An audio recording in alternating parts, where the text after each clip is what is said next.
crapping. I was live. We're waiting for end of the week, but I was just Yeah. making sure the crop was good because sometimes Windows and shit be moving things, and a little moving of something just throws everything off in the OBS. Hey, salutations, everybody. Welcome to another episode of the Prspctvs podcast. We are your hosts. My name is Litttyy Flacko. This is Holden Stefan Roy. Say hi, Holden. Hi, Holden. There we go, my guy, with the on cue.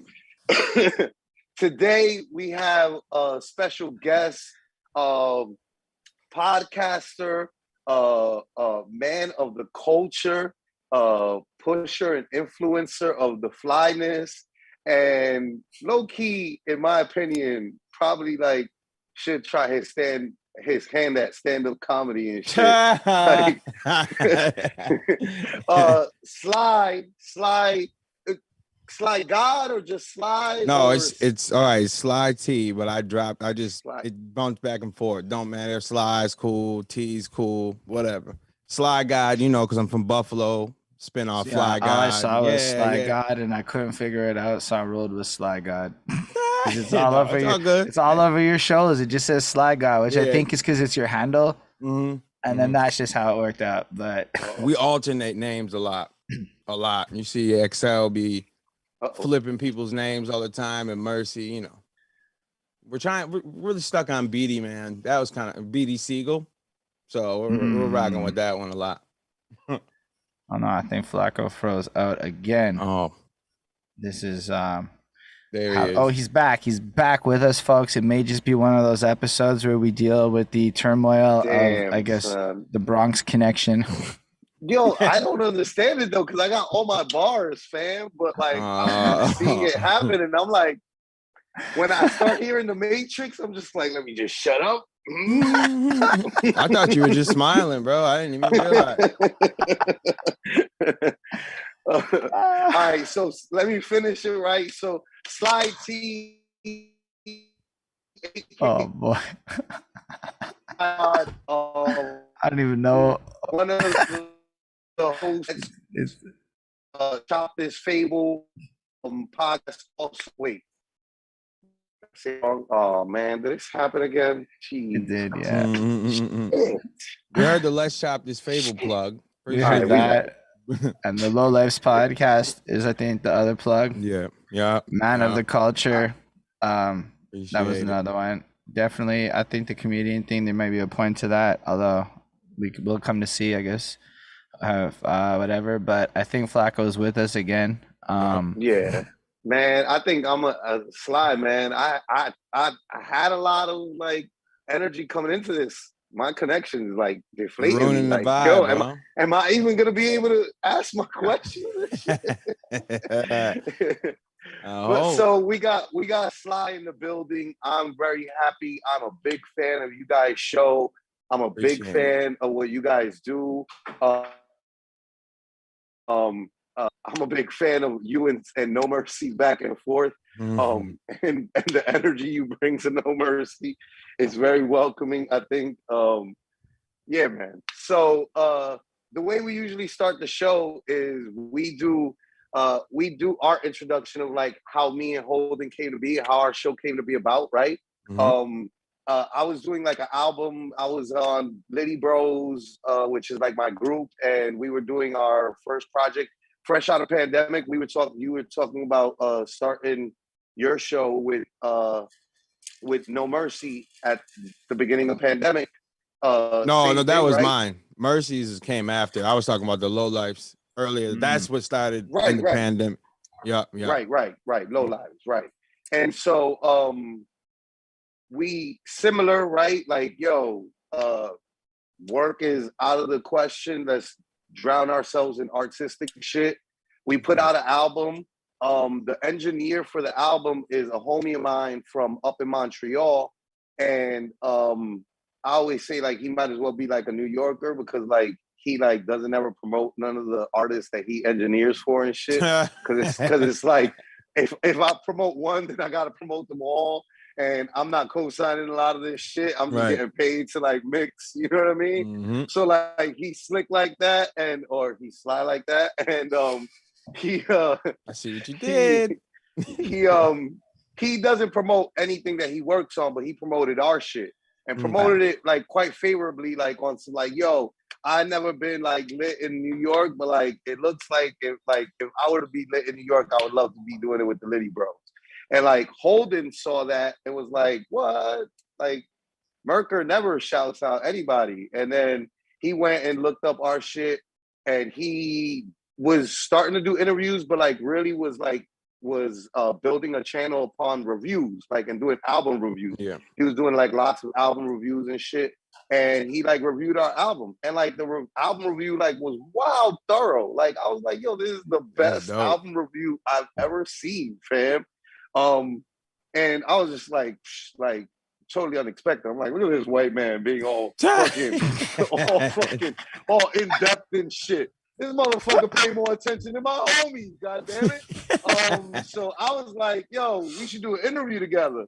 And he was like, I was about to ask you to do that. I was like, too late, thirsty McBucket over here asked you, you know what I mean?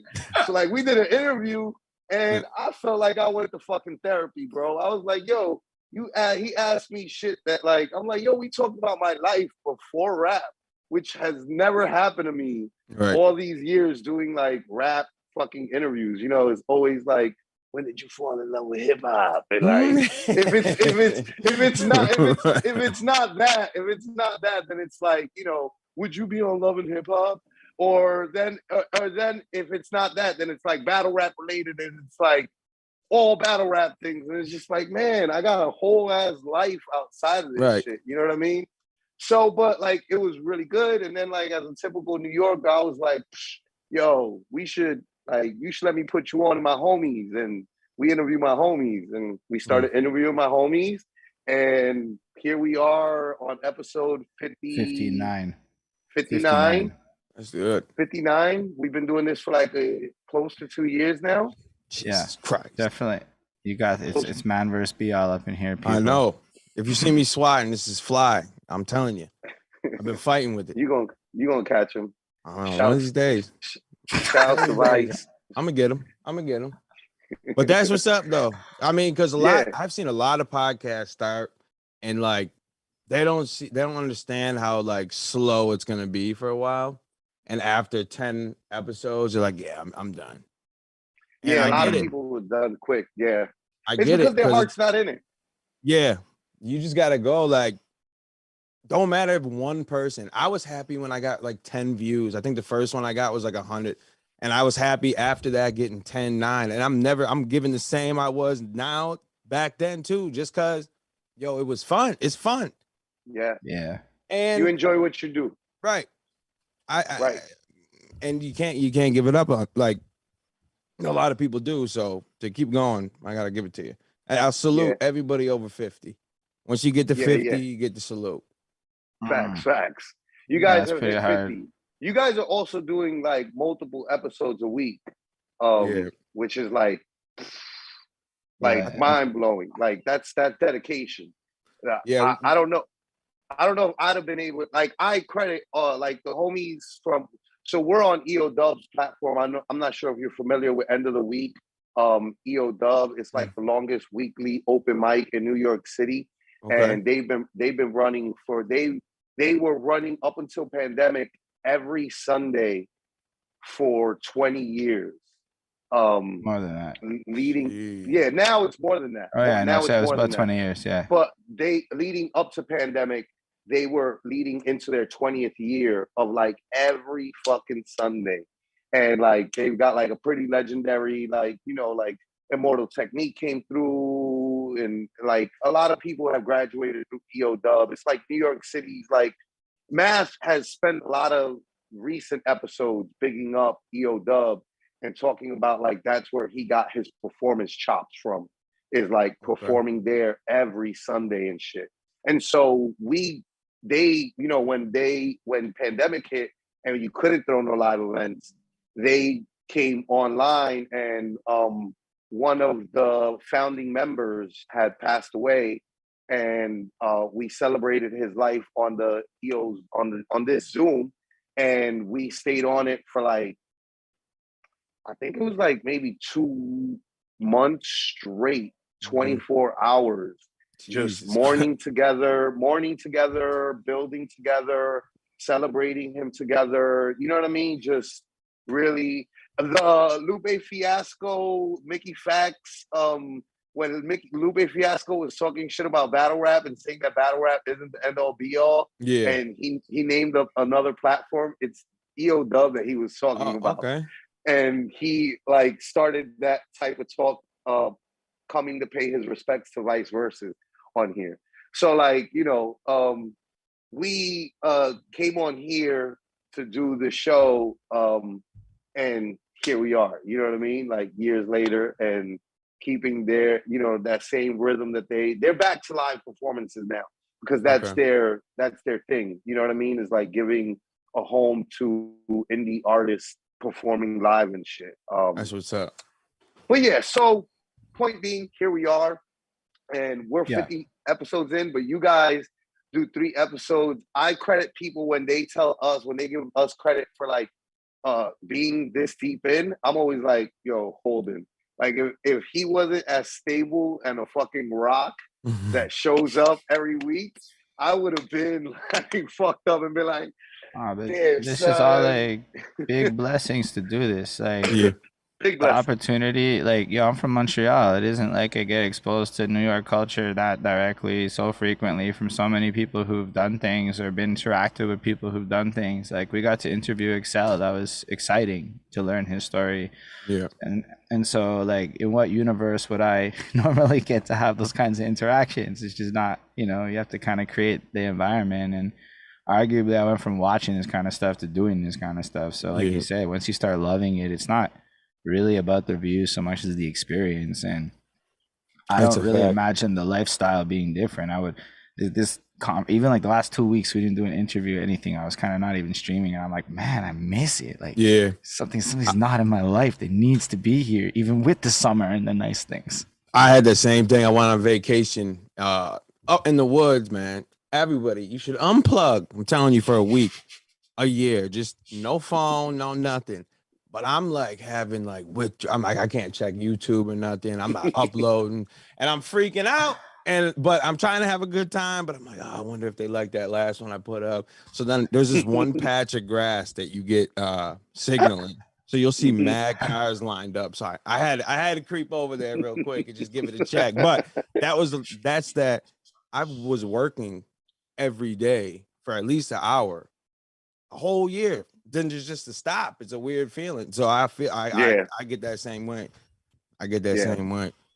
Facts. Right. So here we are, and so the way we usually like to get to, we're here to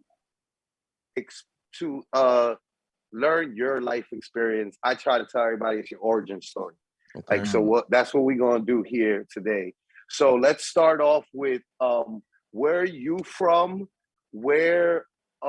Tell the people your name, your aliases, where you're from, and where your parents are from.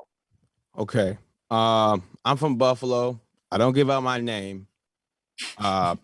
We'll get to it because I'm sure you're gonna ask how me and Mercy connected. That's when you're gonna find out why I don't give out my name. Because you're already knee deep in it when I was with Mercy, already fighting before I was even linking up with him.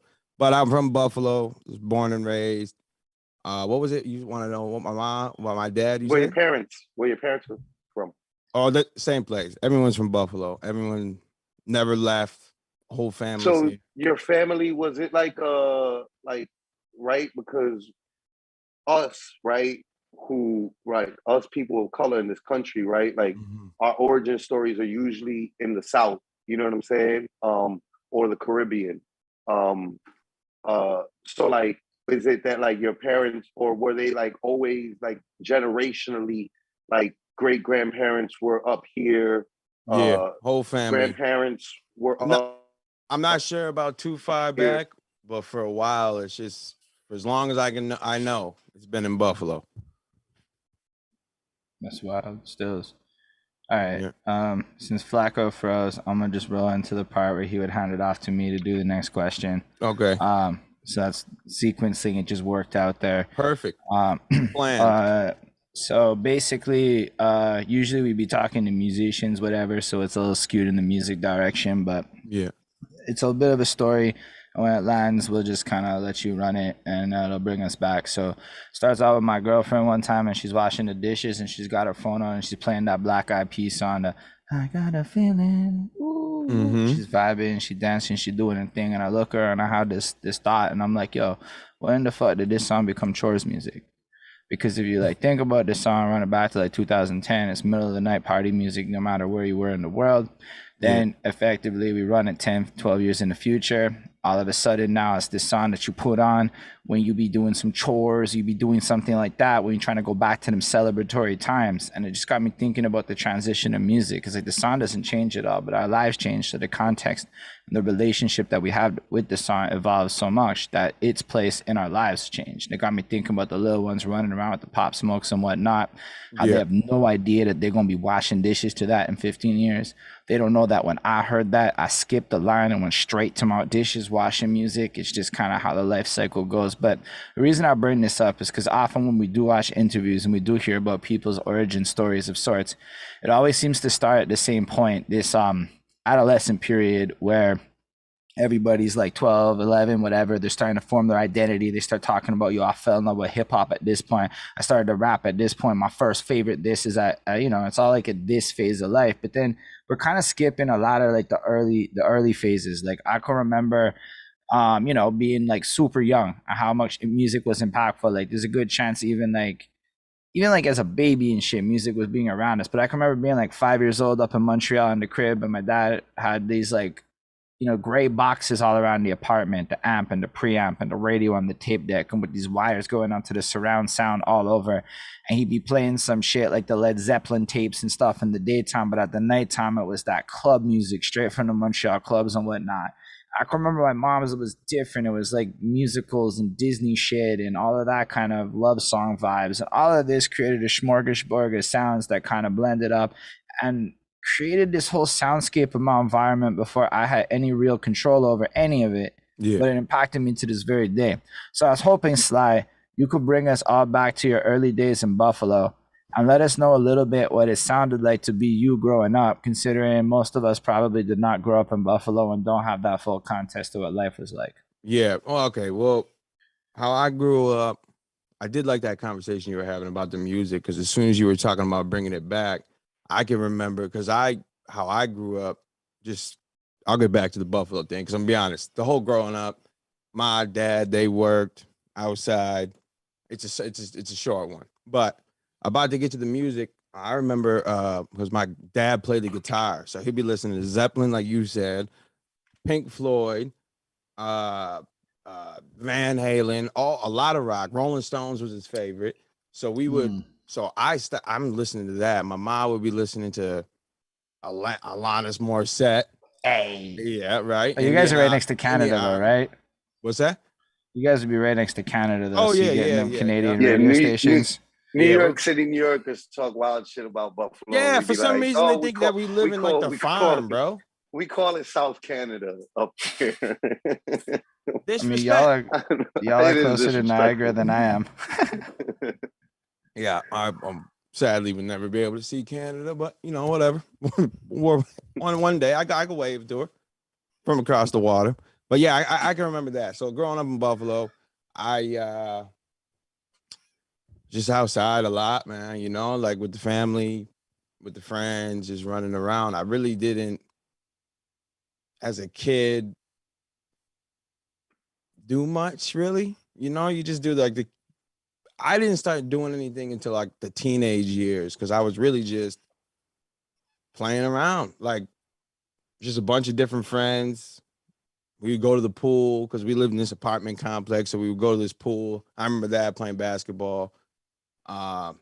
Pretty much that as a growing up until I was like, I want to say 7th grade, and I moved out of that apartment, and then they got a house. That was the first time, and then that's when life started, pretty much, like outside of that. Because really in that apartment complex, you just kind of stayed in the complex. You never really left. besides go to the store. That's just where you were. That's where everyone was. So that's all. Everything was right there in the apartment complex. I'm pretty sure you had like a playground. Mm-hmm. Besides the store, everything else, man. And the store was close by. And then when you outgrow the playground, then it ends up being, well, now we're just chilling on milk crates in front of the building, or chilling on the corner, or depending on what you're doing outside, depending on what you're doing outside. And that all started teens. That's when the rebellious, you know. That's really interesting though, for like, right? Like rarely ever, like, not to, you know, because we're not a monolithic people, right? Like that's like something that like gets said a lot nowadays, like amongst woke circles and shit. But it's like a very factual statement. It's a factual statement. Yeah.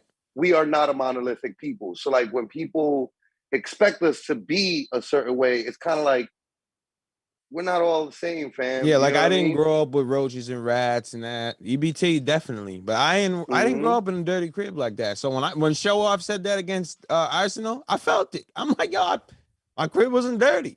I mean, so we're not all monolithic. Yeah, no, we're not.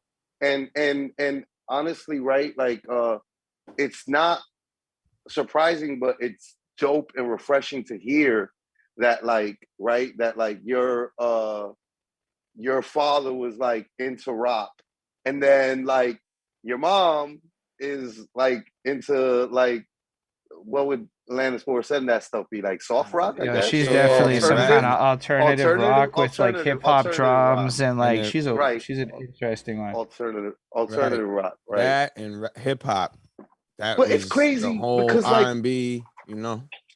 I know a lot of people in my age group, right? Like I'm older, I'm 42, so like I know a lot of people in my age group that like when they were teenagers and they were hitting 20, they were listening to Alanis Morissette too. You know what I mean? Like she mixed in all kinds of hip hop with her stuff, bro. Wow. Her like she made like a timeless album in '95. Okay, like that one album, Jagged Little Pill. It mixed up so much shit. It is an iconic album, and it's one of the finest exports of Canada. I'll listen to facts. And besides, don't short yourself. The Trailer Park Boys is my favorite show. Facts. Okay. It's pretty good. It fell off at the end, but it's pretty good. No, I still rock. I'm watching it now. I pay someone that $2 a month to watch that. I love the Trailer Park Boys. I watch the pod and all that. Trailer Park Boys does have like I feel like it's like a modern, right? Show my age again, right? Kind of like Kids in the Hall. Like I haven't seen TV entertainment picked up as heavily outside of Canada as Kids in the Hall until Trailer Park Boys. There was a lot of things in between, in the middle, right? Even Drake's Degrassi. Like when people were like, when Drake came out and people were talking shit about Drake and would be like, Wheelchair Jimmy and all this shit. I'm like, y'all were really watching Degrassi? Like I didn't watch that at all. I remember when I saw the best I ever had. Canadians was watching Degrassi. Canadians was watching Degrassi. I think they were for real. They really like that. You saw the name and you kind of skipped the channel, right? In America, we're not watching Degrassi. No, I'm not watching Degrassi. I wasn't. But I know you see the commercials. So I remember watching the best I ever had video, and I'm looking. I'm like, why does this dude look so familiar?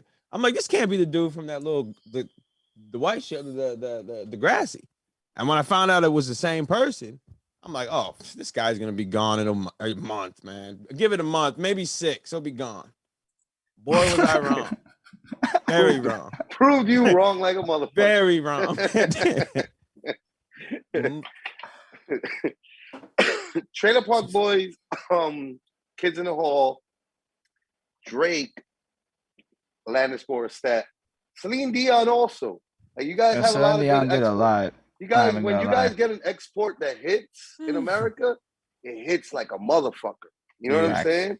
Like Kids in the Hall, that was kind of like back then in the middle for them to have. It was almost like a Canadian Saturday Night Live, but what made it ill is that it blew up in the States at the time when Saturday Night Live was popping, and we were and like arguably one of their best casts, like fucking Farley, Chris Farley, Adam Sandler, just all these people that you're like, yo, Chris Rock, like all these people, right? That it's like, yo, this is probably one of like SNL's greatest casts ever. Yeah. And here comes this Canadian show, and it actually, like, you know what I mean? They're good numbers. So like, Yo, Canada's got like that short guy complex where we gotta excel at everything because we're right next to America. I'm gonna be honest, didn't really like SNL. I was more a Mad TV guy. I'm gonna be honest. Respect. Yeah, So, never really thought it was funny. So like, not bad at it. Mm-hmm. So when you was like young and stuff, like, was you having aspirations of being some kind of musician person, or were you involved in different hobbies and things? 5th grade, definitely was gonna be a breakout rap star. Definitely in my mind, I knew it was gonna happen. I had the Dodge Magnum just had dropped 2005, and my ma got it. So, and then Rick Ross just dropped Hustling, right? And he pulled up in the same car, so everyone was like, "Oh!" So I would love getting dropped off in it, and I was like, "Yep, I'm gonna be a rapper. I'm gonna start rapping. I'm gonna rap in this car, and now my life's gonna be made." But then I found out I couldn't rap. Very, very early on, couldn't rap. I would love to. I love music. I just can't rap. I don't know why. I can't do it, and I feel like some people that aren't good should just accept that. Some people just can't do it. Yeah. It's not for everyone. It's not for everyone. It's dope like that you early on figured it out. What was it that? Was there a moment? Was it just one try and like give up, or was it like persistently tried for a little while and then realized like, nah? It's just like you write down what you think is gonna be dope, then you look back at it and it's just not good. You could just tell it's not good. It was fun to like rap back and forth like with your boy, but to take it serious, nah. Because then you hear people coming up that were taking it serious, and then you read your little nonsense. It sounds nothing like his, and he sounds pretty good for coming up. So you don't want to, just not even worth it. Just throw the paper away, try something else, sit down. I never wanted to really make. I wanted to make beats, but I couldn't. I couldn't afford it at the time. Couldn't get all the production, DJing and producing is expensive back then. Facts. So that was right out the window. Once I started looking at like, all right, what about a keyboard? They got the beat, the whatever that thing. What's MPC, it called? Yeah. No, Kai. Yeah.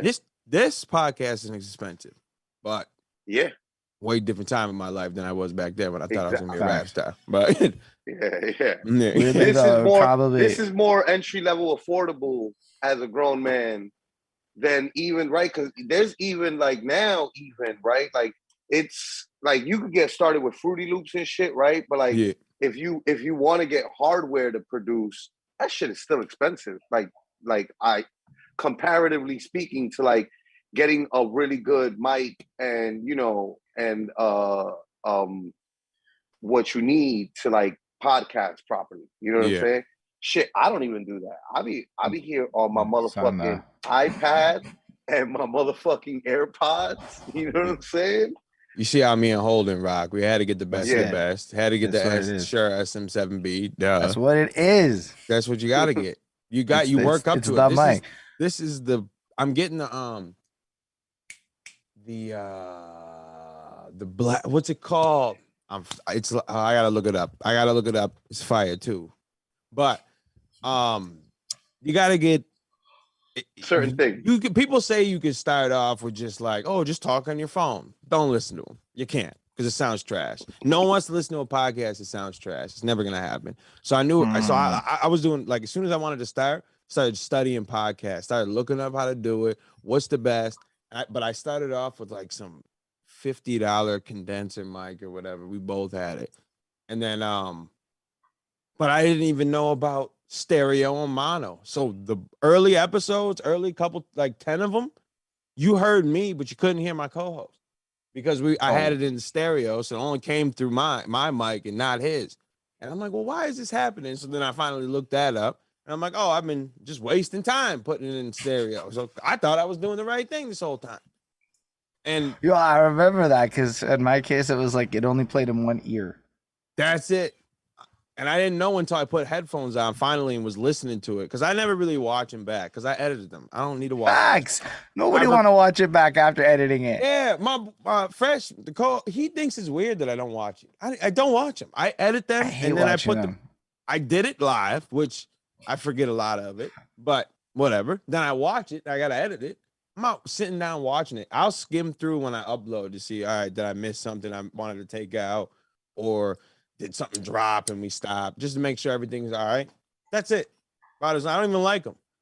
I've done enough. I've done what I had to do.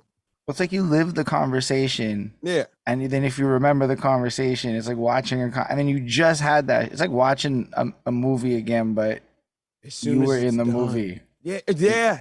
Right.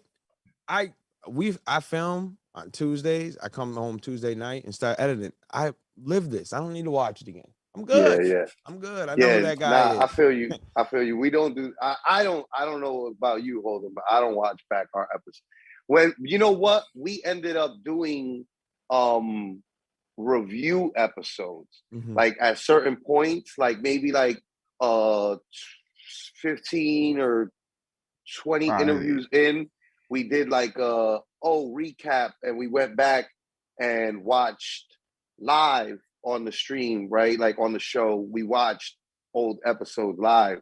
And that I think was like the first time either of us like had seen our it was bad, so right?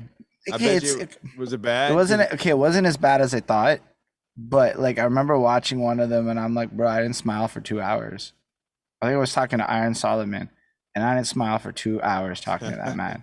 I was elated, dude. And I was having a great time. You look at my face and it's dead ass like, yeah, it's not a good look. It was probably one of your first times around battle rappers too, so you kind of absolutely. Bro. I didn't even know anything about battle rap. Part of the story with him, right, is that he was just doing album reviews for hip hop, or were you doing other? No, I mean we were dabbling with other. I'd say like 70 to 75% was hip hop, but 25% was other stuff. We did dabble. But everything that I saw when people are meaner than rap fans any day of the week. Nobody's meaner than rock fans. Old 70s rock. You know the meanest shit I ever fucking got was rock fans, bro. Battle rap fans are the worst. Because you can defend some shit at a lyrical level. And they're like harsh, but like rock fans expect you to know like the science of like how this arpeggio taps into the third harmony to create this kind of bullshit. Or like we did this Steely Dan review because Patreon Man paid me to do it. I didn't want to do it. We told them Patreon Man paid us to do it. And then we talked about their lyrics. Bro, it was Steely Dan's not about the lyrics. They admit it's nonsense. And I'm like, bro, I can't handle rock fans. I don't understand that shit. At least I understand why the hip hop guy might not like me talking about rap. I understand that shit.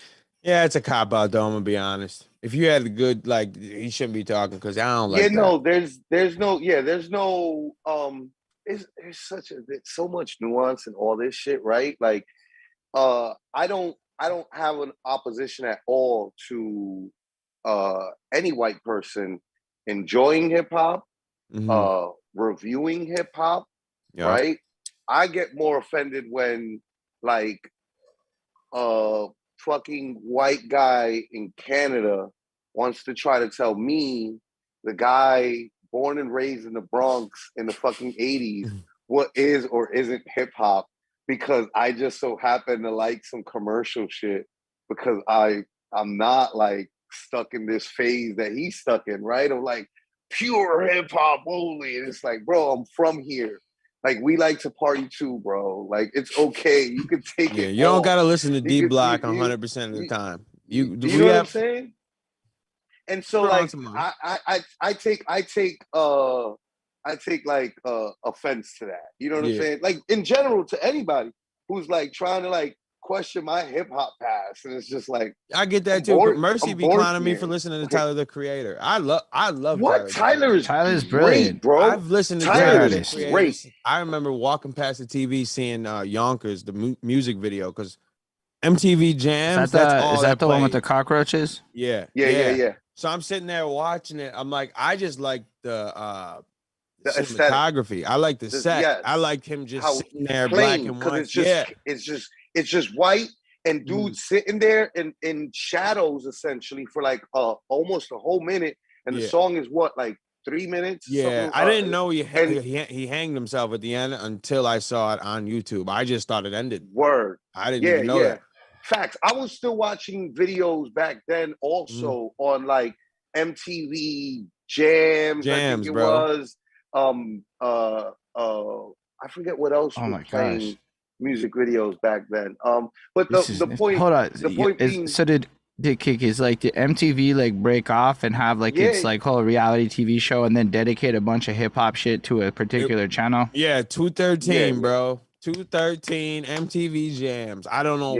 It was just they just did all. I don't think that it was only hip hop. No. They did a lot. It was a majority hip hop, because at that time already hip hop had already taken over the world, and we became the music of the world. The way that rock and roll was the music of the 70s and the 80s is the way that hip hop ended up becoming the music of the 90s till essentially now, right? And so like it was mostly hip hop they played on Jams, but it was just it was MTV's like, okay, we're back to having a channel dedicated to only music videos. Okay. And music video shows. And then everything on MTV was like fucking 16 and pregnant and fucking all their wild out shows. And MTV2 just played those shows later. Love and hip hop at that time. Like it might have been just beginning Love and Hip Hop around that time, or it was right before when all the shows that led up to what birthed Love and Hip Hop were coming out around that time. That's all we used to say. And he was like, all right, well, so back then you can listen to him, but how can you listen to him now? And I think he's great now. He got bangers. He's got bangers. He got better. He did a lot better. I'm a fan of when rappers stop rapping and try something else.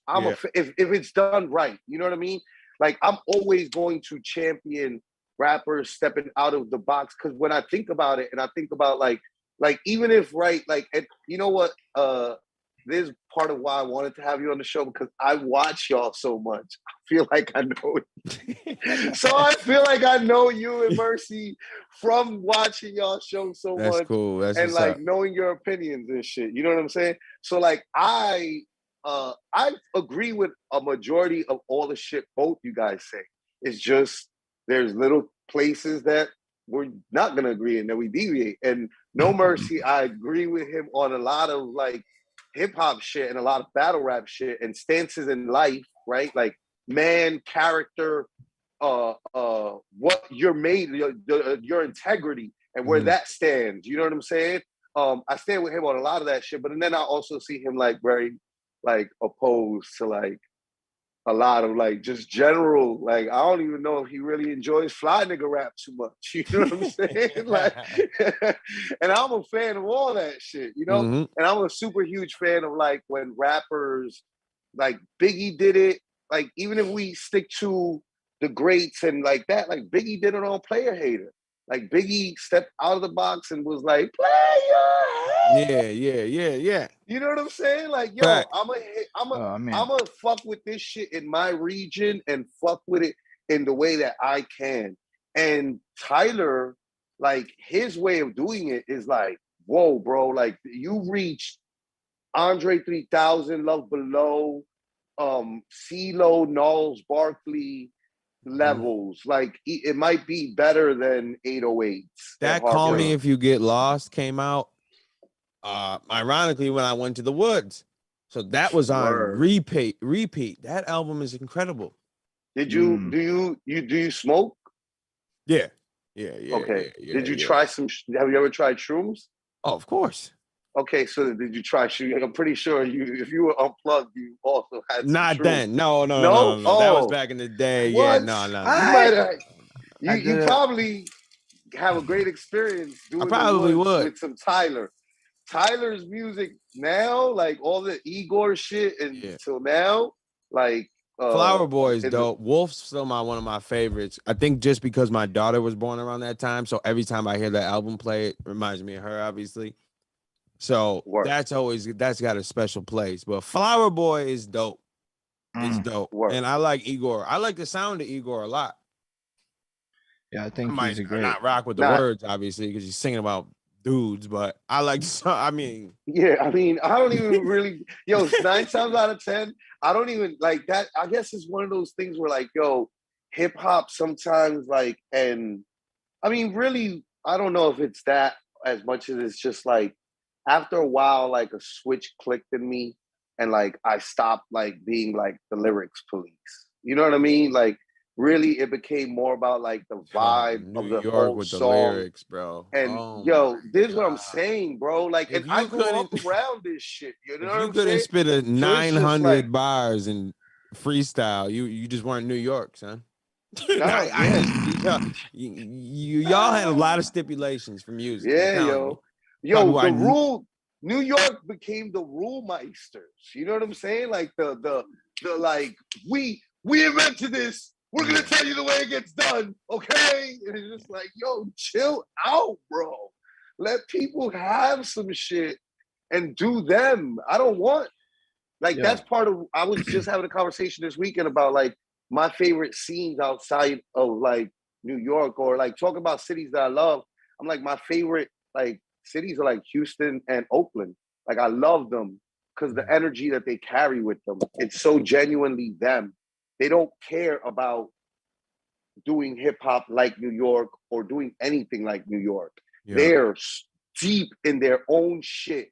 And that's how I felt about the Bay with Mac Dre, Yuck Mouth, and all them. That's how Oakland, I felt. They were turning up, and I love that music. Yeah, and I love that, and that's why, like, I respect that shit more than I respect anything that is like too similar to general classic New York hip hop. Because it's just like we have New York hip hop. Like everybody else should have their own.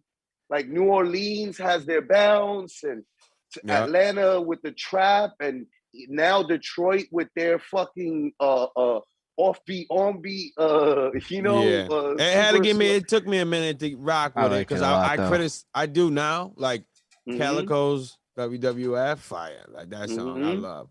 I had to get used to it because I criticized Blueface when he came out for doing that, like rapping miles. It's a thing that it's all born from. He's consistently offbeat though. It's not like really offbeat. It's not really offbeat though, right? Like it's one of those things where it's just like it's a bop that they go to, and they go to that bop no matter what's the beat. So it's like it is on beat. It's their beat. You know what I'm saying? Right. They're going on the one instead of going on the two, and in hip hop, that's just like what. I like Buffalo since Buffalo got a sound finally because of Griselda. Right. I love, and I think because Canada could feel it because it's so the dark beats that they use Griselda, it's the greatest. Right. I love them because you could tell it's gritty. Buffalo gets cold. I mean, Canada gets cold, obviously, but I'm saying Buffalo gets cold, and it's that dark gray. You could because sometimes I see the music like colors almost. It sounds weird, right? But I see like that. Do you see it like that? Like something like I mean, you listen like Flower Boy. It's a lot of yellow. For me, it's a feeling. A lot of but yeah. So sometimes I see the feeling, and feelings have colors that I connotate to them. So. Yeah, it's the same thing essentially. Yeah, and much. I have a lot of friends that also say the same thing. Like, yo, I see it in colors, and I think that it's that. It's like the feeling, the vibe, the way that the sound sonically sound. It gives you, you know what I mean? Like, right. I just did an album that's very Latin vibes, and I waited from August last year to refine it so we could drop it June, July of this year, so we can have the whole summer because it's a summer vibe. Yeah. And that's colors. Now I'm thinking pinks and light blues and yellows and why? Because it's summer and that's what you do. And you go, but like I feel there, like, yeah, it is dark. Music has it's like moods and shit. I don't know, but I get what you mean in like some more like halluciny kind of way, almost like you can almost in a certain state of mind, you just kind of almost have colors appeering in certain. Because sometimes Exactly. it's like when you can see almost like an aura on a person or some shit like that. Yeah, that's how I feel in some when I'm listening. In some cases, not always, not always, but when you just get in the vibe and you just listen, I can see it as colors, and I see it a lot, warm tones, and like I go back. I think it started with Flower Boy. Like I can really feel like him, that color. I could see it. I can. It's just weird. It's weird. I know.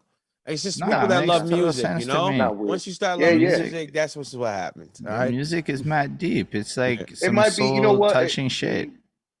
He might be, you know, you're right though. Who you're talking to is like the future people and the audience that we have that maybe aren't, you know, like their passion is podcasts about people's lives and shit. You know what I mean? Yeah. Yeah. Yeah. But like they don't have like maybe the same passion, and like I said, the future audience that might not have the same passion, you know. But like I think we definitely understand. Me and Holden both also make music. You know what I'm saying? So it's like Okay.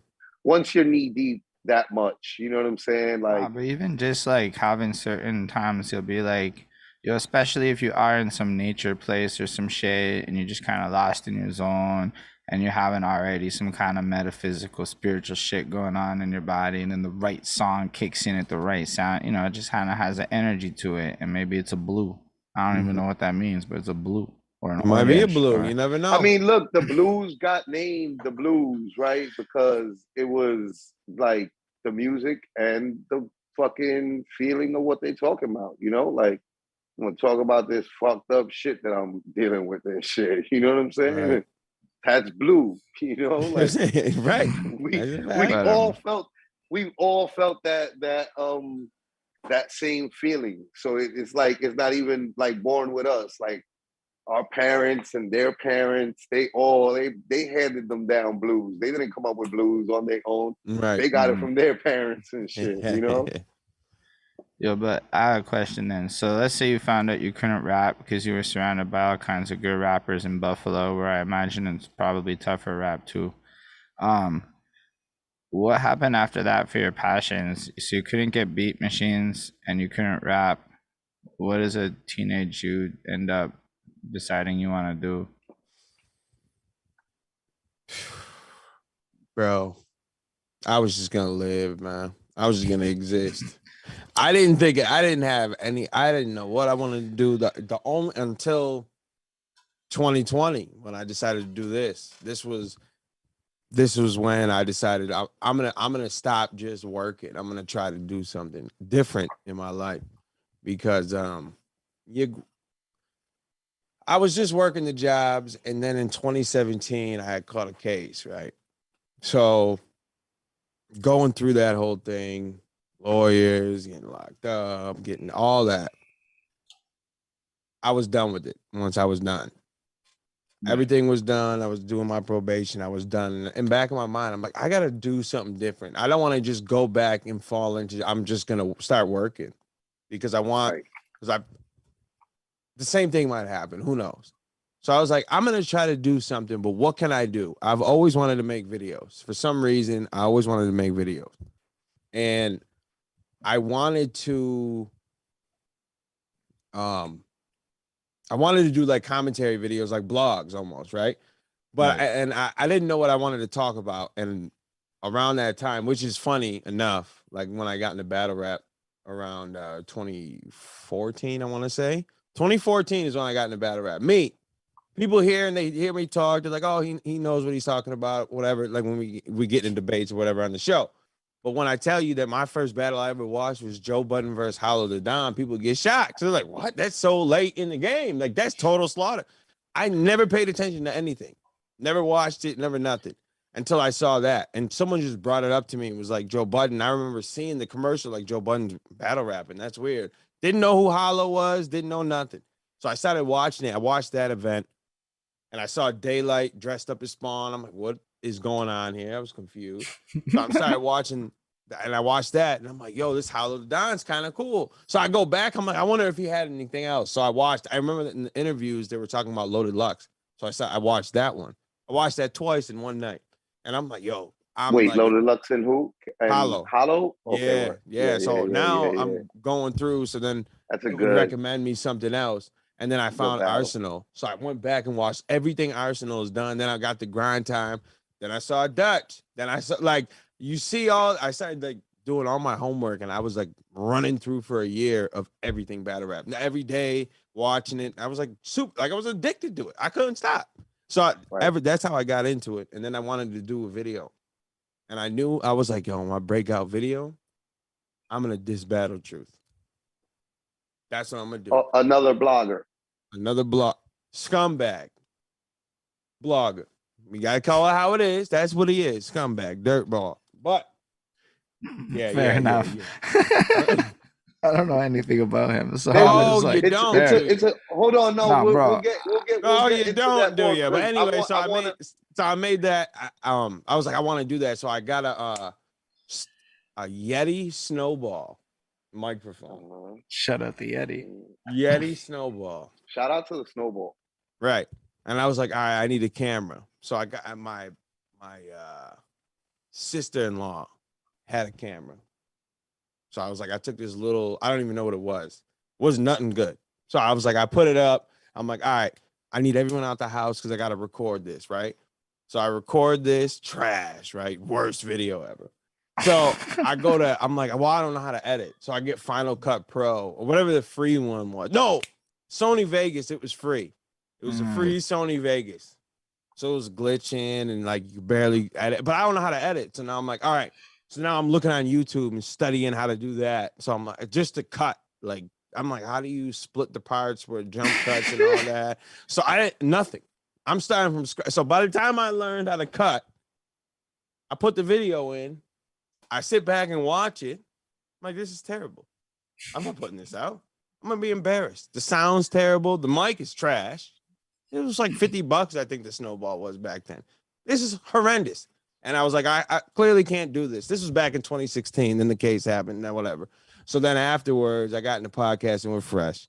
2020, we're going on. And I still was like, I want to get into battle rap. I want to talk about battle rap. That's one of the things that like I got a passion for. And I'm like, well, what am I going to talk about? Because the show with Fresh is low more, lives. Right. Oh, yeah. We talk, we talk about everything. General. Yeah. Now, because he don't follow battle rap. He knows a little something like he'll try to talk to me about like Cassidy and Hitman. Hey, shut up. But bro, don't talk to me about that. The most popular one that time. Yo, did you catch it? You know I caught it. What are you talking about? I'm like, whatever. But so I knew I wanted to get into that, but I didn't know how I was gonna do it. And I wanted to go like I'll break down a situation. The first one at the video I dropped was when Charlie Clips and Biden, they had Hollow was going at them. So I like commentated over that. Like I had the running pictures in the background of like the clips from when they're talking and I was just talking. I took it down because after a while, because it was like, I didn't even agree with what I even was saying then. It was really just a test. And I watched it back. I'm like, I don't know. This is bad. He shouldn't have never done this. What are you talking about? But so I took that down. But then I did another one with Kanye West, kind of the similar when they were Joe Rogan. But that Hollowed It Down when I had it up was getting good reviews. It was like the highest viewed thing on my channel at the time. I think I had like 100 views. I was happy, thrilled. I'm like, oh, this is cool. The comments weren't bad or nothing. So I'm like, oh, they must have liked it. So then I did another one. Wasn't that good. It wasn't battle rap related. And then I did another one that wasn't battle rap related. But I was like, you know what? I'm going to go for it. That dude from 2016 said he wanted to make one on Battle Truth. So I dropped it. I dropped this. It was called the Character Nuke Battle Truth. That thing got like 1,000 views, right? Like everyone was like, oh, this is crazy. Oh, I love this, that, and the third. This is funny. And I was like, oh, this is perfect. This is maybe I should just do this. This is what I should do. I'll just keep, dissing people like this. But I was like, well, let's chill out. So I started researching a little more. And I found out about Adept. I had never heard of him at the time. Never heard of Adept. So I'm like hearing his name in these interviews I'm watching because this is when I was all collecting mad clips. Because I don't know if you've seen it, but I literally, there's gameplay playing. I'm talking over it. It's like a commentary. I don't know if you ever seen them on YouTube, like commentary channels. They'll cover like topics. They'll have the gameplay playing or whatever. So I took that model and I would cut in clips of him saying things and like whatever. I look back at it now, I don't like it, but that's just me. Because I've done 2 more of them that were like a lot better. But so I started looking when I was researching Battle Truth, like getting the clips or whatever. That's when I found out of Adept, and I had no clue who Adept was. And Holden, you know who that is? No. Adept? Okay, he's a guy in battle rap that talks about conspiracy theories, the Illuminati, and all this other nonsense, right? He thinks everyone in battle rap's like worshiping the devil. Cool. So this is perfect content for me to go at. Of course, this guy thinks that Beasley's like Satan. That's great content to me. So I dropped the character nuke Adept one. And this 2 things happened from this. 1, this is where I met Mercy. And 2, it's the first time I actually got people coming at me. Because I didn't know this. I thought it was going to be like Battle Truth. Like, oh, okay, yeah, you hate him too. I hate him. We're all friends. Let's laugh at him together. Not with Adept. No. And this is why I don't give my name out. Because the man has people that are psychotic that follow him. So I don't want nothing of me getting out because I can't do nothing if he crosses the line with me, you know? Like, so that's why that's why I said, we'll get to it. That's why I don't give my name out, to go back to that. But yeah, so I put that out. And that's when I first got like, oh, this is trash. This is whack. Why would you even do this? You don't know nothing. And then he actually responded to it. And then we ended up having a debate for like 5.5 hours. That was the first time I ever been on live stream together. Battle Truth showed up. We were all arguing, whatever. But Mercy, I added Mercy's part into that video because he was going at him. Now, I obviously know who No Mercy is. Trap. Faint, like, come on, bro. Staple of battle rap. You got to give him his credit. So, you know who No Mercy is. Right. Right. Mm-hmm. And I know that they were going at it like a little bit, and I know he released some like private information, like Adept on Mercy. So I put it in my video, like, this is corny, you shouldn't have done this, blah, blah, blah. And Mercy had commented on that video and was like, yo, this is funny, it's whatever. And then got contacted me behind the scenes, was like, yo, you want to, let's do an interview together or whatever. This was after I had just debated Adept. So I'm like, yeah, cool. So that's when me and Mercy first linked. We were talking about that. And I think we may have covered an event that just happened because he was like, oh, we can split the part. We'll talk about the video this time, but then we'll recap the event. And I think that was the test to see if I like how much I knew about battle rap, how closely I follow it or whatever. I think it is. I don't know. Never asked him, but I think that's what it was. So we were talking about that. We started, and then, just how we kind of like clicked, bro. Like just how we were talking. This is our first time talking, and why we, sometimes you got the shy. You don't want to try to act cool. Everyone does it. Whatever. Mm-hmm. So, but that wasn't like with me and him. Like, so then we were like, oh, you want to come back and recap some more? So I was like, yeah, sure, whatever. So I pop up here and there. And during that time, that's when they started Let's Shop This Fable. I don't know if you want to jump that far. I'm just going to keep going. If you got to, whatever. Yeah. Oh, okay. Yeah, all right. Cool. So we started doing that, doing the recaps and all that. And then, Mercy and X started. I never have met X, and they started doing Let's Chop This Fable. They had started it, so I would do the recaps, and then but during the week, I don't even know what day they were doing it. They were doing Let's Chop This Fable, but I think at the time it was on KOTD. I think it started off on KOTD. Yeah, I'm not totally sure. They, if I'm not mistaken, it was like they had their show streaming on. They're on their KOTD Twitch. Yeah, I know, because that's when I showed up in that time. But I don't know if they started on YouTube, then went there. I'm not sure. Because I wasn't paying attention because I was just doing the recaps with them, and that was fine with me. Because I like this is what I wanted to do. I wanted to talk about battle rap. I knew I couldn't just keep clowning everybody. It was just not gonna work. So this is my entrance into what I wanted to do, and they started doing the show, and when we were doing the recap, somewhere in I don't know what happened, but he had just asked me, he was like, yo, you want to join the show? And I was like, yeah, whatever. Fine. Like, are you saying whatever? I wanted to do the podcast anyway, like a battle rap podcast. So cool, whatever. Let's go. Like I said, I never even talked to X. First time on camera, same thing. Like we just clicked. Like it was nothing, no acting, different way. It's just the same. we were just clicked. I don't know. It was weird. So we started doing the show there, and then on Twitch. But then we started getting like mad people coming in. Like we were getting more during the season that the KOTD had for the battle rap. We were getting like 225,000 views, like a stream. Had 13,000 people watching us live for like not just popping in, dropping. Like, bro, it was for like an hour and a half. I was one of those people. Yeah. Okay. Word. Appreciate it. I was in the audience. Yeah. And we did like 1 million in a month, but it was like, I appreciate that look that they doing it, but I think it hurt because, and I think that show could have been on there, it would have been great, but they have this thing where new people can't comment. They can't talk.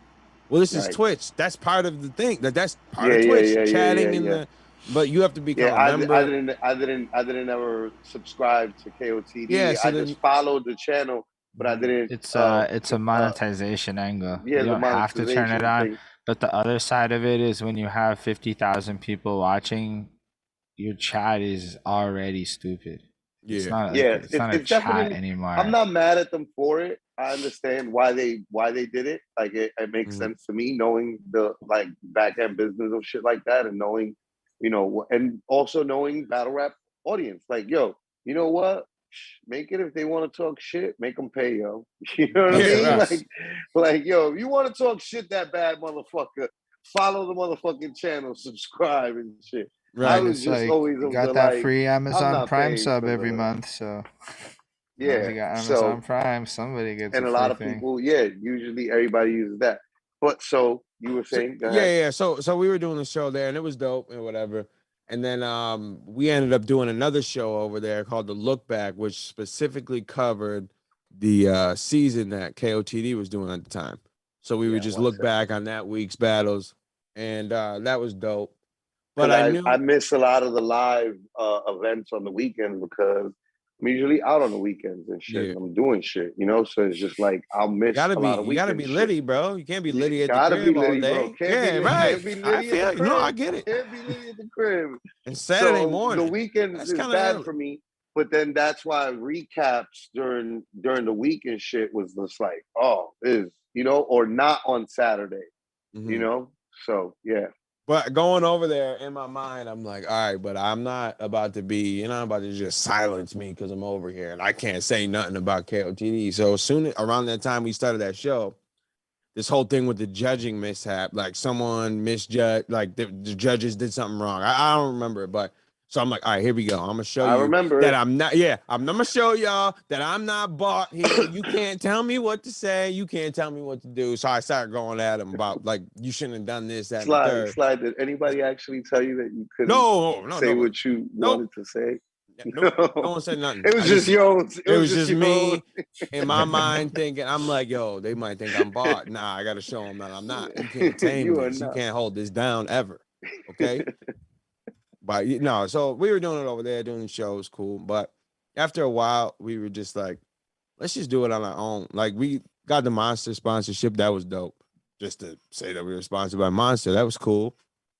Got a little paper from that, and then we were just like, let's just go back to YouTube. We're all on YouTube. None of us are doing Twitch. I wanted to, but maybe in the future I will. I did a couple like playing the game or whatever because that's what I like doing. So I was doing that over there, but none of us are on Twitch really. We're all over on YouTube. Let's just do it on, and then that's where in battle rap, it's YouTube.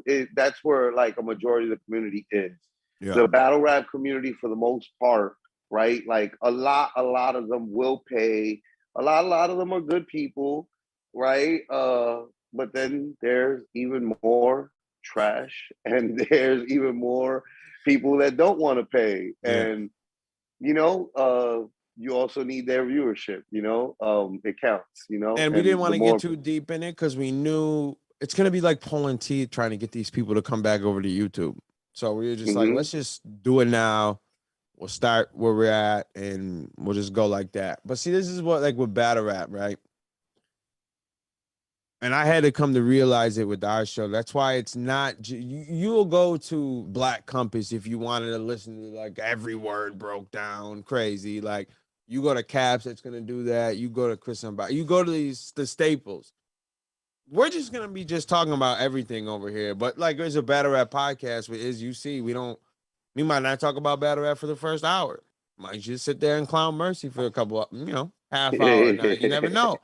Just because, let's stop trying to be like the number one battle rap podcast and just be a podcast that talks about battle rap. You see what I'm saying? Right. So that's when like the switch flipped, like half. I think I would say like 26 episodes in, and I was just like, let's just not keep talking about it because it's 10 o'clock in the morning.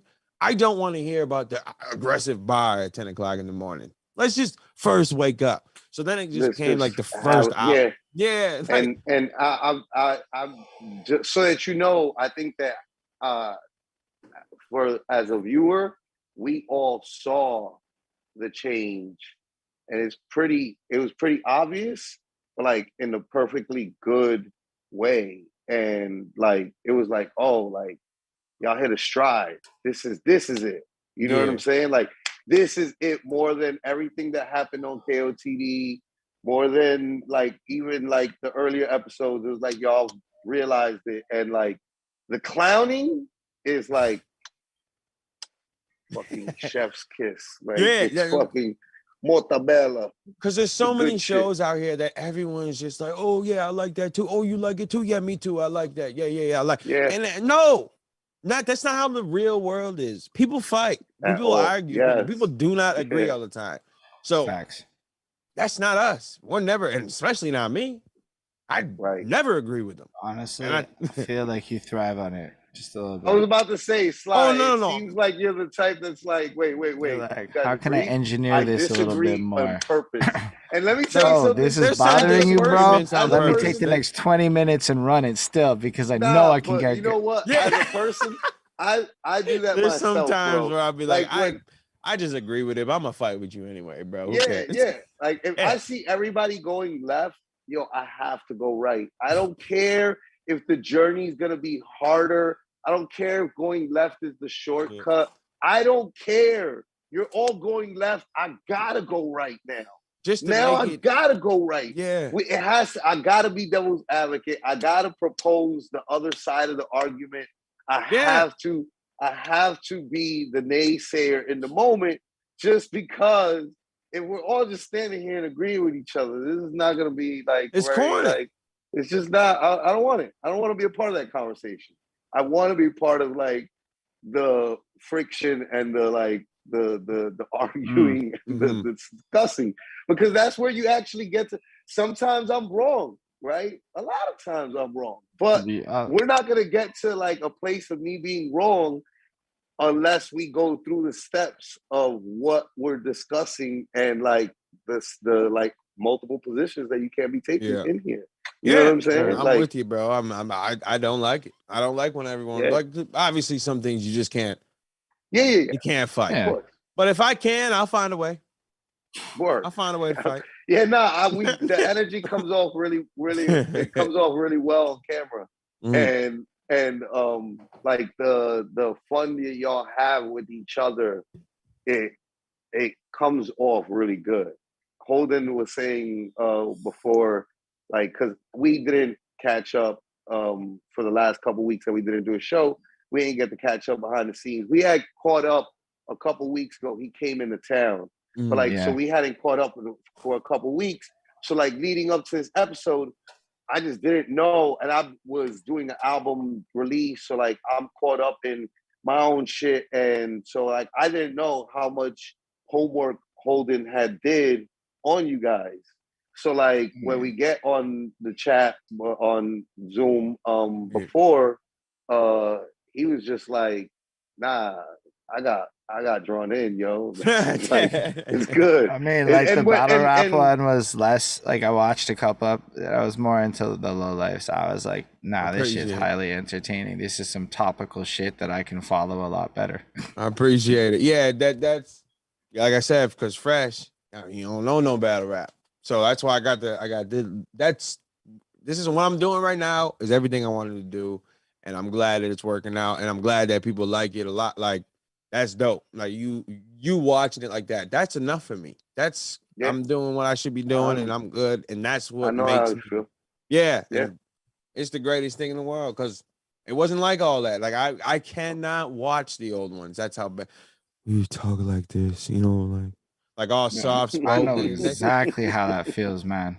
No, Yeah. I can't.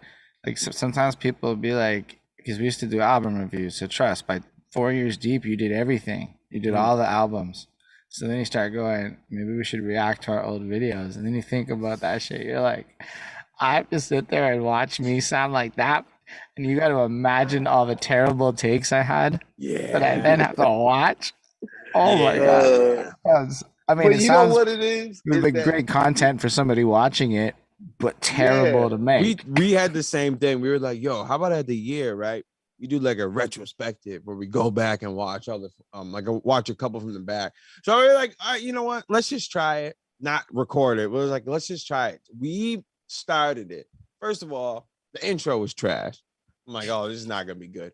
So then I think it was the first episode, and I was like, oh, I spit this corny, cringy rap. And I just like, nope, we're not doing it. Shut it down. Shut it down, boys. We're done. I can't watch this no more. And then I was like, all right, I'm gonna try it one more time. I'm gonna skip through maybe like episode 12. I'm like, I don't blame no one for not watching it, because I don't even want to watch it. But now, a whole different thing. I think. Well, but you know what's wild though is, as much as I find I can't watch my content, but I could watch your content, and I would probably disagree with you.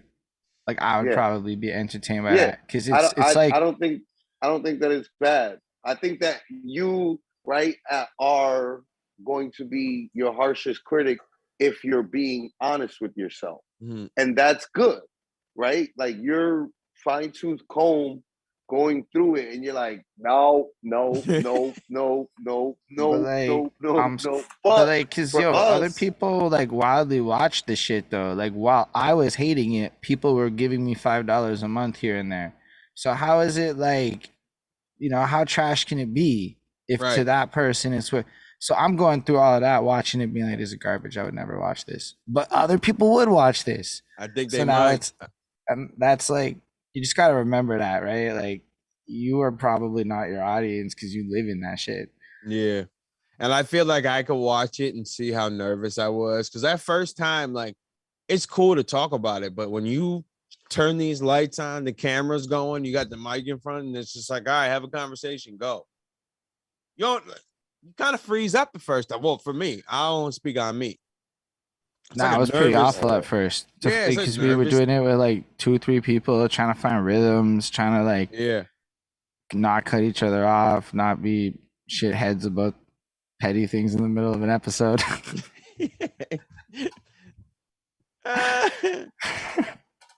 I'm petty as shit.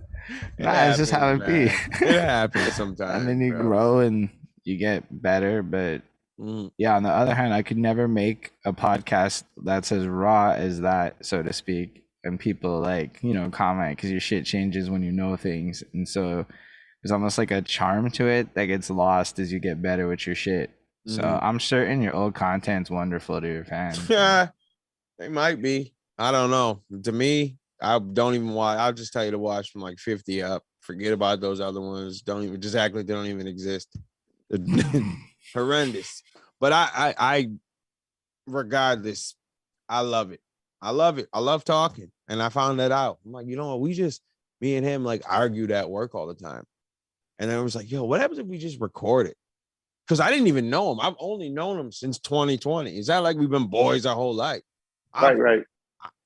Just known him for a couple years. You met him at work. Shit. Yeah, and even at work. Yeah, that's how it works with me and Holden. Like we met at work. You know what I mean? Like, and me and him didn't even rock with each other like that at work. We didn't talk for months. We worked right next to each other, never talked for months. So to look back, because like this Saturday we have an award show. We got nominated for Podcast of the Year in Buffalo. Hey.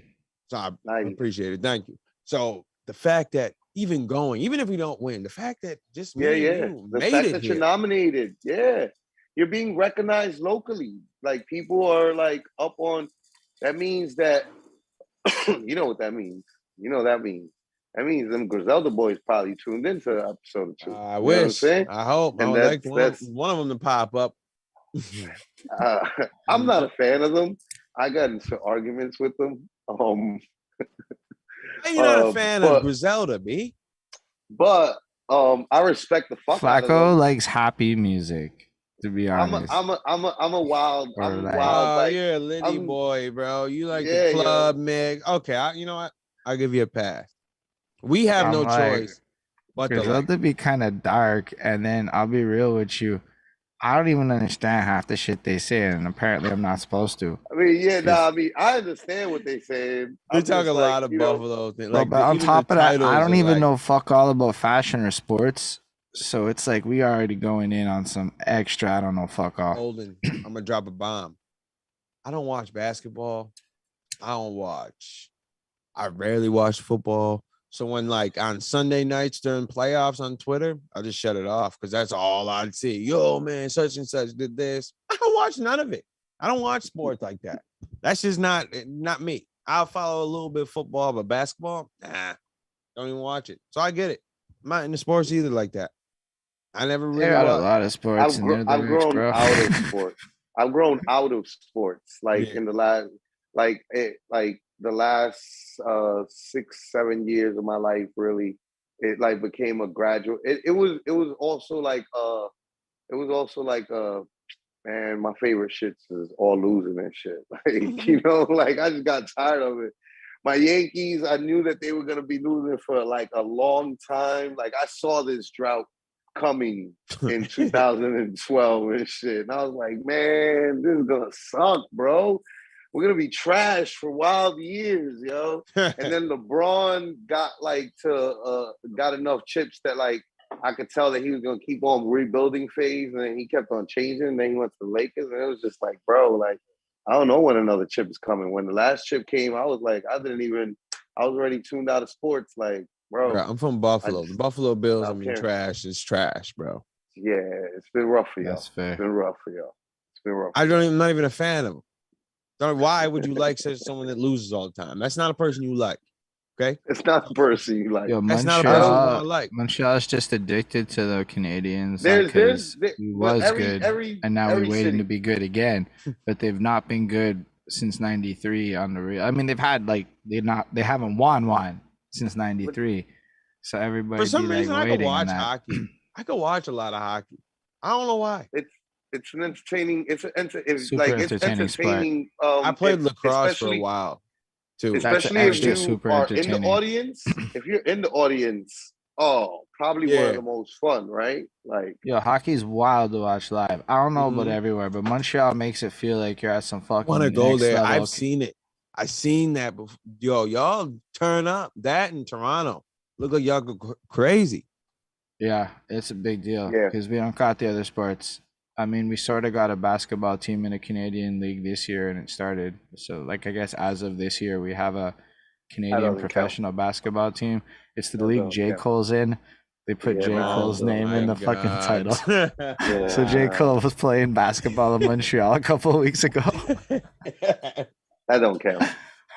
Do not be fooled. Let me bro. We have the Brooklyn Cyclones and the Staten Island Yankees. And let me tell you something. That don't count. Like, don't nobody count like the minor league teams. Like that's like this isn't even like minor. This is just a Canadian league to be like next to the NBA. Damn, son. They got a dope farm league, bro. That's not even D league. No, I don't want to hate because I don't know. They be taking it seriously. I know tickets is $20 Canadian, and I could afford that shit. And I'm like thinking I should go to that before it gets mad expensive, so I could be like, yo, I was there at that first season. You represented from the beginning, man. Yeah, show love. So y'all like have to like Drake, or what? How's it work up there? If anything, I think people so. Your average person that's not involved in any of the music scenes or whatever, that's not a hip hop head, they just like Drake because Drake is mass exposed. But like when you really get into the hip hop circles, people who like music like Drake, and it's really cool to hate Drake because he's like the cool kid, right? So like, he's the guy. People wildly like to hate him, and then low key are fans. You can't. I've never met a person that's not a fan of Drake. They say they're not, but they got Drake in their phone. I don't like. Facts. You But they'll can't. like publicly make fun of Drake. Yeah. It's like it's really cool to make fun of him. Yeah. Even like you'll still hear Absolutely. Degrassi jokes to this day. Which But is like so. but like Degrassi I don't jokes. He know. still I gets used to light be skin like jokes. He still really I gets didn't Canada jokes. He still gets. like You I know, didn't understand his you know how we music at get down. first, but then I heard Scorpion and we did the album review for Scorpion and that shit fucked me up. To me, it's one of the greatest double disc projects, you know? It's just so well made. And then it's like you Good start album. thinking about it. And I was just mad at music girls liked. And so then you just kind of like, and I think a lot of people up here are just mad at music girls like. I don't know why. Because Nickelback also took it really bad because their girlfriends liked it. So like, if like it's true though, go to a Nickelback show, bro. They was band of the decade and it was women across the board. It was the same shit. Black Eyed Peas, you know, fucking LMFAO, bro. Women were all over that shit. Men was mad hating. So I think once you can get over that, because you want to be where the women are at, then all of a sudden Drake is amazing. Because what situation is putting Drake on around a girl gonna hurt your situation? He makes too much music that's like for somebody. Like he's got the London drill. He's got American drill. No, He's he got doesn't. island He does music, everything. dance He hall. does everything. That's mad Canadian of him. Afro Super Canadian of him. R&B, Right. rap. Yeah, he does everything. And then once we're in rap, he does all the raps. He'll do the boom bap classic New York rap on some 4 a.m. in Toronto or fucking 6 p.m. in fucking Albuquerque or some shit, right? And then he'll fucking do the fabulous R&B rap, but like he's covering both parts, the singing and the fucking rapping part.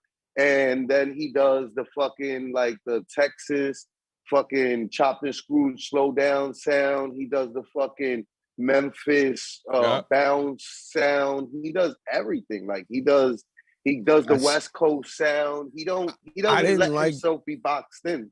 Right, that's a fact. I didn't like Drake when I first saw him. Like the best I ever had. I'm like, this is corny. It's not gonna last. I didn't like Drake until Take Care, and I listened to a song of I think it was Headlines. I first heard Headlines in the club or whatever.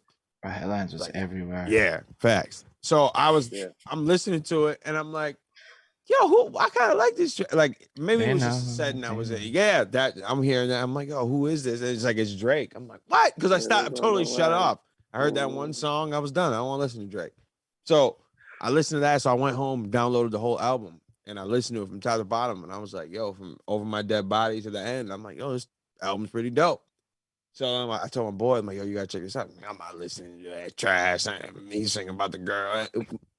I'm like, yo, I'm telling you, put it on. And ever since then, mad Drake fan. Like, I remember I saw Drake in concert. I left because I'm not watching this. Why would I want to watch this?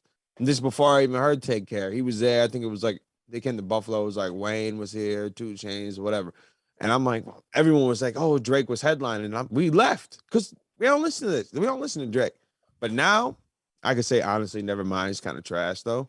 But everything else, all right. Scorpion, I like the R&B side more than I like the rap side. Yeah, I feel the same way. I like the second disc more than I like the first disc. Even though I really like the first disc. There's a lot. There's a lot of the first disc. Bangers, I just like the second because I like how I like when he sings. People don't like his singing. I like his singing. Yeah, I like it.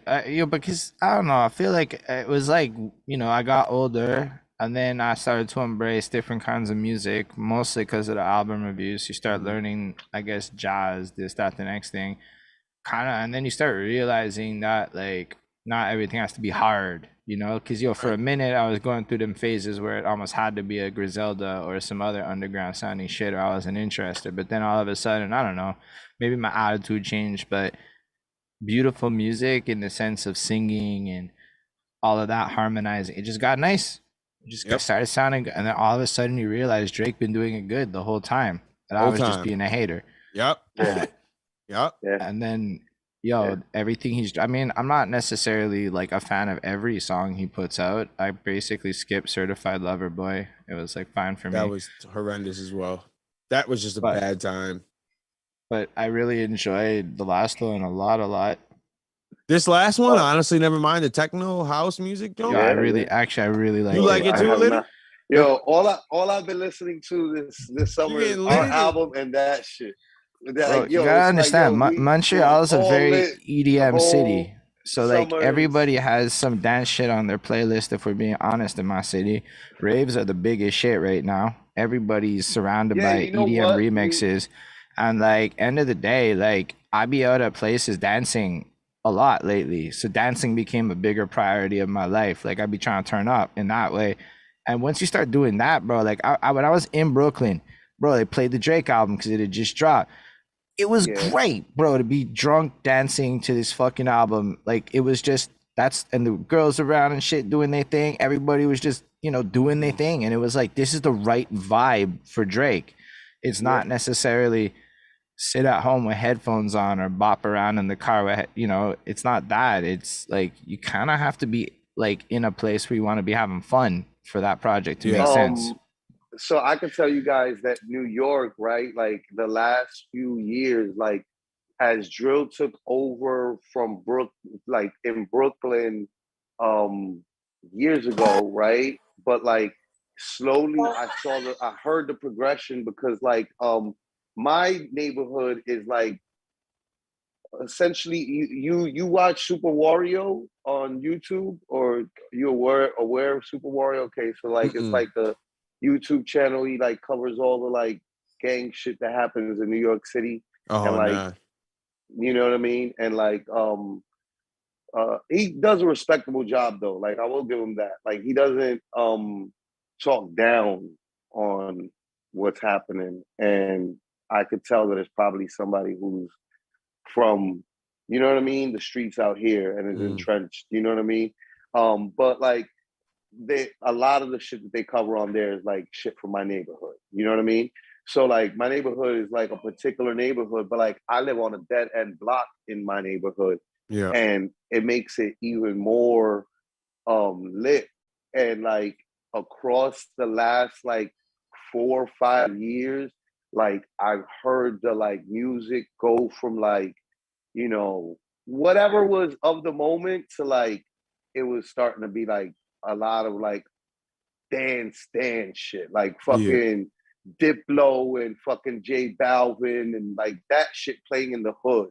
And like I started seeing a lot of fucking like like house music, like the honestly that remind type of vibe shit, popping up more and more all over the city. Like, but young people, like not even like, just my age group, like, but like my age group also, right? Like doing it. So like I felt it like, yo, it's getting, like dance time again, I think. I think people just wanna, like Especially there's we've been cycles locked in up life for if you pay years, attention and bro. shit. Yeah. That's the other reason, like, especially with like the fucking COVID Pandemic. shit. Yeah. Yeah. Like Bro, it's like a lot of people really are still like, scared and shit. You know what I mean? Like there's a lot of people in America that are like really like living very cautiously. You know what I'm but the saying? other Like, side of it, motherfuckers up in my city be trying to fuck. That's what everybody be trying to do. You watch it out, like people be like, everybody's either like with their partner or like low key loving the attention as they say no. Like everybody, because we've been thirsting for it. They had curfews up in my shit, bro. Like it was like real lockdowns over here for a minute. So after 2 years as of the spring, so now it's like, let's be real. At the end of the day, you kind of want to go where the girls is at, and the girls want to be going where the dancing's at. And so on the one side of the city, it's calypso, and on the other side of the city, it's EDM. you know Yeah, what though? I can see that album's gonna blow up overseas and in the club scene. I can totally Yeah, recognize that. yeah. I only I like the mean, last song. That's the one. word. Nah, yeah, the 21 Savage. Yeah, I yeah, mean, yeah. Drake always, right? Like, look, he always hits certain marks that like I think that what ended up happening with that album was that there was no notice that it was coming. And then the 24-hour notice that we got was just the title and a cover. And I think that the overall culture was like, oh shit, we're about to finally get like the Drake Illmatic album. This nigga gonna rap for a whole album. It's called Honestly Nevermind. He's gonna be barring out, son. Yeah, And when because the they last turned time that he dropped motherfucker, something secret was, what was it? If you're reading this, is too late. the dark, yeah, yeah. And Neither Laugh Third. I mean, that was a dope mixtape too. Or the Dark Lanes. Oh demo yeah, shit. Yeah. I mean, but so like I think that everybody got an anticipation up for like a Drake all rap album, and when we got a fucking dance album, motherfucker was like, "What the fuck is this? Raggy? I can't get jiggy to this shit." I woke up, I rolled out the bed. I was getting but that 21 Savage track you can get jiggy to. You know what I'm saying? Right. Like that's I the put that most on. I'm like, club maybe it's just the title version track of the hip hop shit. You know what I mean? I was not expecting it. But like I fucks with the EDMs just separate. I fucks with the house. Like just I enjoy that music. So for me it was like, I mean, if I'm looking at it like Drake's a rapper, then absolutely get you.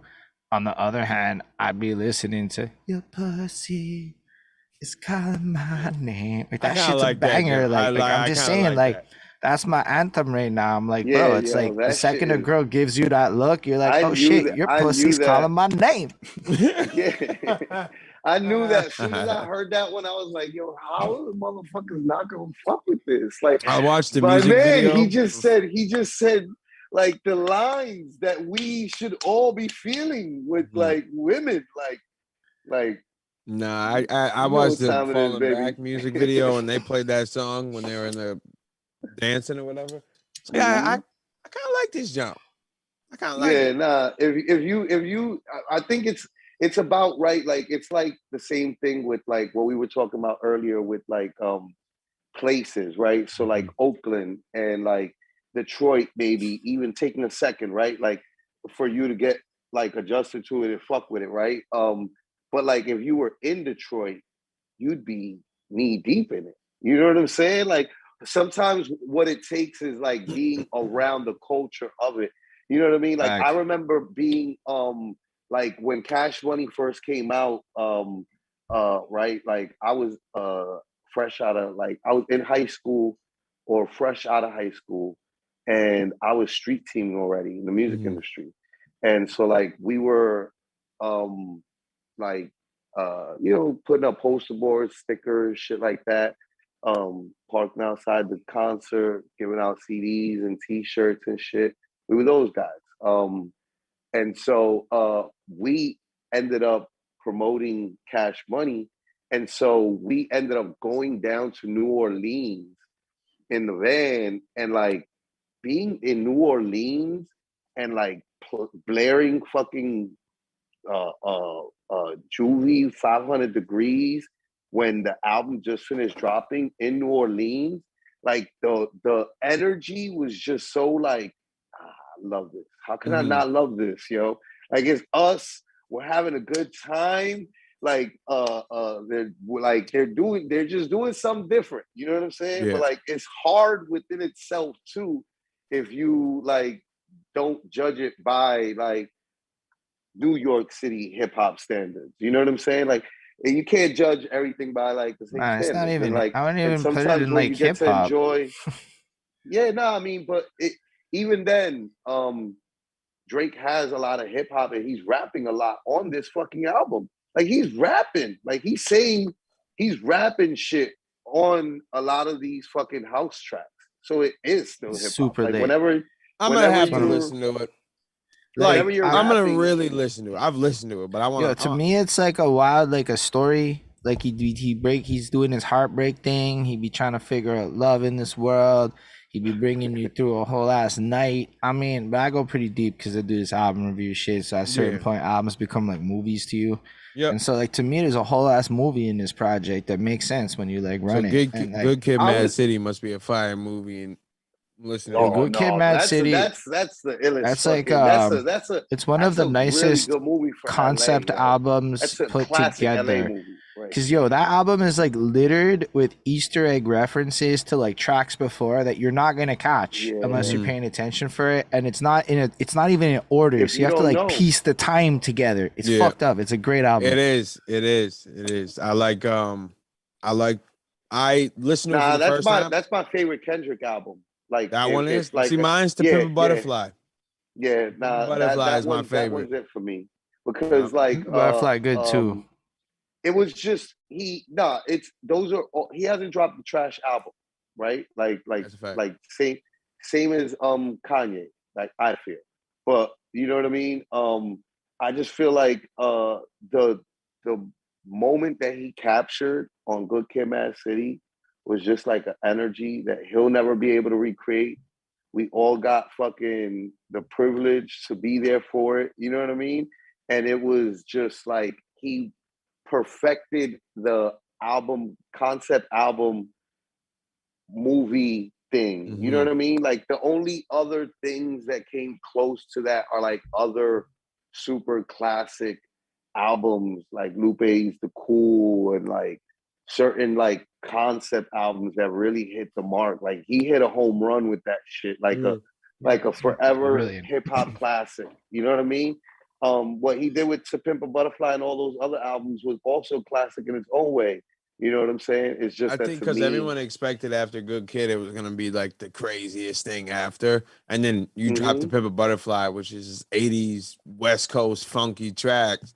That I love that sound. That's like raw air. I love all that. Yeah. So it's like, but it went from like speaking for his hood to speaking for everyone that he connects to.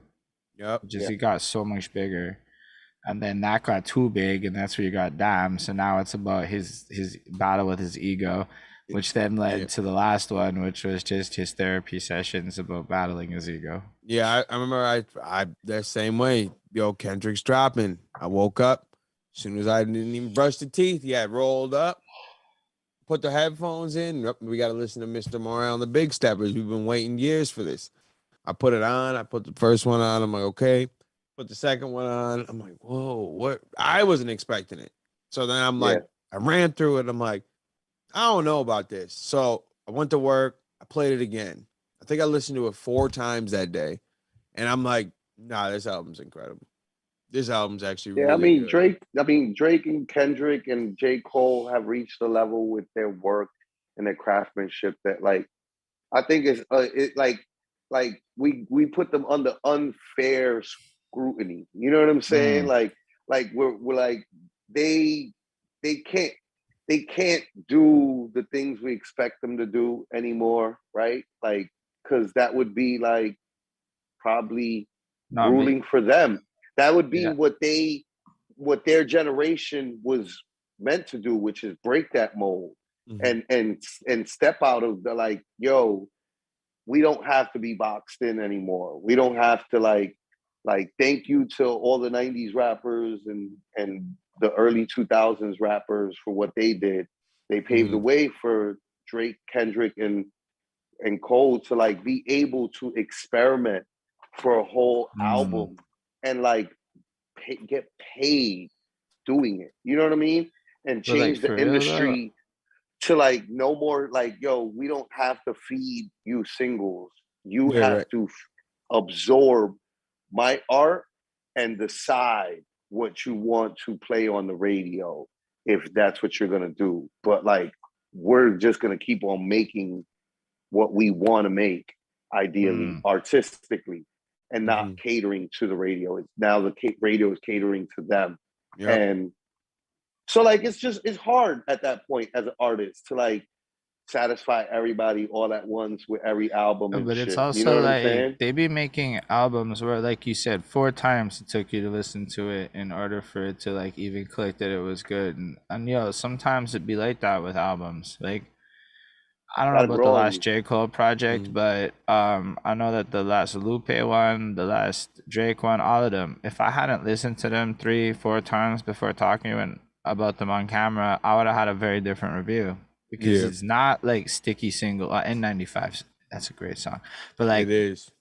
The rest of the album though, they are meant to be like consumed as album pieces because like half these songs I would never listen to, but when you put the album on, you have to listen to them in this particular order. And I don't think a lot of people who would criticize it as whack or not necessarily be into it really are willing to go listen to it 4 or 5 times. And maybe that's the cost of making this kind of art. But at the end of the day, it's the cost of living in this era. That's what it is. It's just the era that we live in. Yeah, everything wants it real quick. that everything is quick, and it's no. because the people complain about it, but it's also the people that are causing it. Yeah. And like the mass consumption and the constant drive, like artists complain about it all the time because I watch a lot of interviews. I love watching interviews because I love educating myself through other people's experiences. And artists are constantly talking about like, yo, I just dropped some shit. And like, I got fans on Twitter, like, when you dropping some new shit. Yeah. like what? I just Crazy. dropped some shit. What do you mean? Like, yo, it's literally right there. Go to Apple, go to Spotify, go to whatever you go to and consume it. But the fans are like consuming and spitting out and like putting out an album review the day the album comes out, like 2 hours after it comes out. Which like, is crazy. Fam, Yo, but it's, how it's pretty can good. because it's a SEO, race baby. to like the SEO, first, baby. yeah, the race. Yo, I'm to telling the you, one views, time Google the put me in a race to good the thing. I got clout and the 8,000 views out of nowhere, bro, just because Google saw the length of my review on the second Busta Rhymes ELE one. All of a sudden, I'm on page 1 when people are searching for the album. It got me 8,000 fucking There views, you bro. go. And that's why people do it, because you're chasing that demon forever, and then you realize you can't trick Google. No. And then you have to get over yourself. But that's what happens. Because you know what? Yeah, you run and get those quick views because you were the first one up, but they watch that trash review. They never come back. Never come back. So you get that. Well, go ahead. Or you might get some review, like, but no, they came in thinking it was the full. But to your point, they thought they were clicking on the full ass album and were mad disappointed to see my face. No, so they I'm thought not they was about getting your review. I'm talking about people that like just rush it. These like, people ain't coming back still. So to your point, you're not getting anything out of it but some views, and then you're like, damn, the average watch time is a minute, bro. It's a 90-minute video. Retention, terrible. I remember, this is the worst mistake I made, and I'm still struggling for it. 6ix9ine dropped he was on the yacht, and I don't know if you saw the clip. It was like a minute long, and it was not Lil Boosie, what's his name, Lil Reese, right? He pulled a gun out on 6ix9ine on the boat when 6ix9ine was on IG Live. He pulled his gun out and like flashed it to the camera with 6ix9ine. I clipped it because I forgot to add it into a clip or into an episode. So I was like, I'll just put the clip up regular, just on the channel, whatever.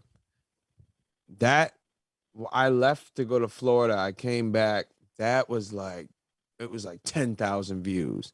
Then it was like 11,000. It shot all the way up to over 1 million views on this. Because everybody thought it was the actual. No, it was. It was the actual clip of the happening. It had nothing to do with me. I wasn't even in it. It was just a clip of that because I forgot to put it in the clip that I was talking about on the podcast. So I just put it up, just the raw footage of it, just so people could see it. That's all. I did it. So it shot up. I got we went over 1,000 subscribers in like a night one time, and when we were in New York City. But nothing else was moving. It was literally just this video that was getting all these. So all these subscribers were just flying in, but no one's watching anything else. But then I got rid of it. I deleted it. So now my channel shows millions of views dropping off in a second. And it kicked us out of the algorithm for the longest. Like, oh, this channel, no one watches it. It lost millions of views in a second. But there was no choice. I had no choice. I couldn't monetize the channel at all with that clip being there because you don't monetize reused content or whatever. So I had no choice but to delete it. So I'm still struggling with this thing now. Bro, the algorithm hell is a bad place to be. I know. I switched from album reviews to interviews, cold turkey. And YouTube was like, go fuck yourself, bro. I don't know what to do with your channel anymore. And now it doesn't even want to give me anything for the reviews when we do them.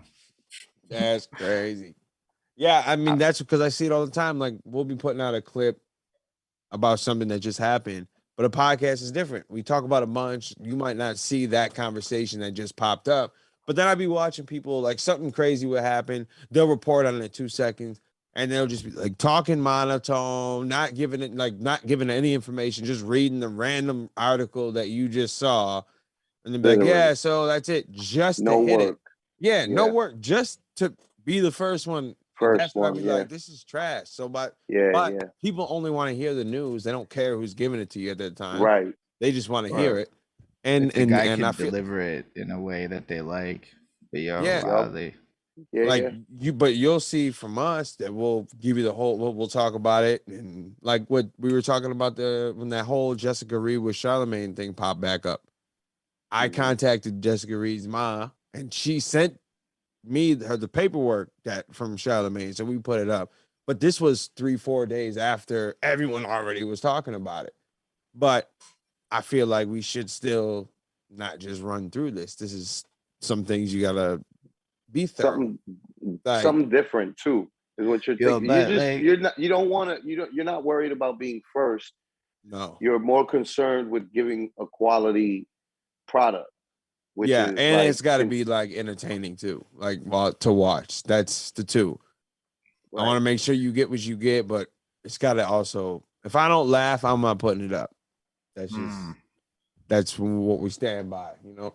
Yo, the thing is, though, is a lot of them, like people who read the news and shit, like unless they're Anthony Fantano, their shit doesn't last. They might get a little buzz for a minute, but these people burn out, you know, like you have your big players, like your top 10 mojos and shit, who somehow still exist and still do very well. I cannot believe it. There's only so many top 10s. They got Mojo. They got like 15 channels now. I'm subscribed to Mojo World because there's Mojo Moms, Mojo Sports, Mojo this, Mojo that. It's good. Mojo turned into a network. I travel a lot, bro. Mojo's for me, big. It's like, yo, I could tune into the one that's giving me like cool like ideas for like vacation destinations and shit. You know what I'm saying? Like they're not just doing like, top 10 movie scenes. Like no, they're top 10 like everything, bro. Yeah. Whatever you can, and if you haven't thought of it, their SEO people are gonna be like, all right, bro, we gotta have a top 10 Mojo fucking home appliances, and it will get there. Because why wouldn't it? Yeah. Because the one that I'm tuned into is just top 10 like vacation destinations in the top 10 beaches, the top 10. I'm an OG Mojoer, man. I was just top 10 movie scenes, top 10 controversial films. That's me. I'm back then, and then you like watched it for a while, and then you realize it's what it is, and then. I mean, the thing is the content farm people, they work because they have like 50,000 channels, so they can afford to do some shit that you can't do. Like my homeboy works for the people who own The Richest and a few of these other sites, and like, so you like, yo, that business wildly only works at scale. And then you got like your people who do the reaction shit, which is fine. If you can react, you can react. I can't do it live. I don't like it because I say dumb shit, and I gotta have that finesse a little bit more than that for reactions. It's not my favorite. And then I don't know, man. Like the podcasting, I think it works better than Twitch. I don't know about YouTube Live though. I haven't really fucked a lot with it, so maybe it works good on YouTube Live. But I see it like as a real Twitch play these days, because that's where motherfuckers be like hanging out with you. Like they just sit there for like 4 hours and they just want to hang out with you while you guys talk about shit. How it is. Yeah, for like YouTube, I like it. The Twitch, I like because you got more tools like for chat and stuff on Twitch than you do on YouTube. But I see it. I just like, because I never was doing, we were just the recording. We never did the lives or whatever. And I kind of like going live just to have that conversation. But like you said, the reacting, I've done it. I don't really like it. I don't like just sitting back watching someone else's, like, I don't know. I'll play the game. I'll play a game and we'll talk and have a conversation doing that. That's fine. But sitting there watching someone else's video, it's just not, because I've done it. I've spent 30, 40 hours on editing, and just for someone just to sit back and be like, yeah, that's pretty cool. Like just give terrible reactions to it. I'm not with it. That's just me. That's just my opinion. Yeah, what kind of stuff do you play? Like from games? Games. Call of Duty. I'm playing God of War right now. Cuphead. That's my game, man. Cuphead? That's it. Pretty much just Call of Duty and like any first person shooters. And I like, like Uncharted, like God of War, those type. Last of Us 2, Last of Us, those, that's usually what I'll play. Yeah, shit would work on Twitch. Talk shit about battle rap while playing Last of Us 2. I know it, right? I don't know. I want to. I was for a while. We were playing, like, we would run Warzone live. That was dope. I would do those after the show. So we would film for 2 hours, or we would record for 2 hours live on Twitch. And since I was already there, I would stream for another 2 hours afterwards, just playing the game. Whoever wanted to jump in would jump in. I was doing that for a while, but then kids, man, they waking up at night. I'm like, it's over at that time. So I was like, all right, forget it, But That's fair. I don't know what the parent life is like, but the second a parent says kids, I'm like, kids, chances are what they're saying is very valid and they really can't. Because they wake up, they start screaming, then it's at night, you don't know what's going on, you're downstairs, so now you gotta run up. Like, it just couldn't work out. I want to get back into it. I always say, like, all right, how about we try streaming again? But I can never find time now, and yeah, you're already knee deep in what you're doing too. Constantly. You know what I mean? Like that. It's more important to keep the focus. Yeah. Where like you're seeing the success and you're seeing like you're seeing the fruits of your labor. Yeah, I do want to, but it's not gonna work right now. I'm doing too much. Not fair. Right. And then inevitably, you'll probably end up getting into a rhythm with it, and then once you get that rhythm, you'll have the space and time, and the bandwidth to like get that done too. Mm-hmm. Nah, that makes a lot of sense. So like, what are you up to? So you do the 2 podcasts now? Yeah. Are you up to anything else that you are pushing? Doing the podcast, and we're starting. Well, we had done. Me and Fresh did a show. Well, we did an episode. It was called Black Eyes Try, right? Black Eyes Try. We did these like super. It was like 12 million Scoville unit hot peanuts or whatever challenge or whatever. We did that, and when we made it, people liked it. So then we were like, well, how about we just do a series of like, we just do random things, not just trying things, but we go like ghost hunting, and we just record and see what happens like that. My girlfriend would watch the shit out of that. So we did on one podcast, I don't know which one it was or where it is, but we did go to like this haunted road, and we were trying to catch a ghost. We thought we may have caught a ghost, but who knows? So lately we've been talking about starting that back up, because then we just stopped. So besides the podcast, I do that. I bowl weekly. That's dope, though. Actually, dope. Bowl in the league. Oh, that's dope. That's pretty much. And then if I'm not, I'm editing. I'm in this basement a lot of the time. If I'm not at work at night, I'm down here, and that's it. That's the life. I feel like you got to work an hour a day. And I heard it. I don't know who I heard it from, but I was like, that's how I know I'm going to stick with it if I at least do it for an hour a day. So Facts. I'm down here a lot at night. Grows. You end up doing more than an hour. Oh, yeah. You're like, well, I'm already here. May as well. I've done them. I've the longest like video that took me, I think it was like 50 hours long. And that was that character Nubia Adept, with all the editing, recording, script writing, all that. Yep. Yeah, some real YouTuber shit. But I'm not even gonna lie, the name makes me want to click on it. Bro, I be watching them character assassination videos. I'm so fascinated by how YouTubers logically construct arguments about the destruction of people based solely on their content and public personas. Yeah. It is so fascinating. It is. I like it. That's why I took that. I saw it a lot, and I'm like, yo, I kind of like how they just be like really breaking down, but I didn't know how they were doing it. I literally was like, all right, this is what I'm going to work on. I'll watch everything you've done. So I might not write a word down for a month, because I'm just watching everything you did.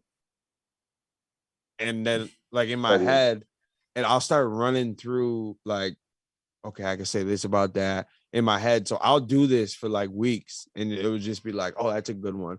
I'll have notes. I might still have some on my phone of timestamps of every crazy thing that you said. And so I'll mark some like, oh, I could probably make a joke about that. Oh, that's funny. I could probably do that. I could use that. And then I'll just pull up everything I have.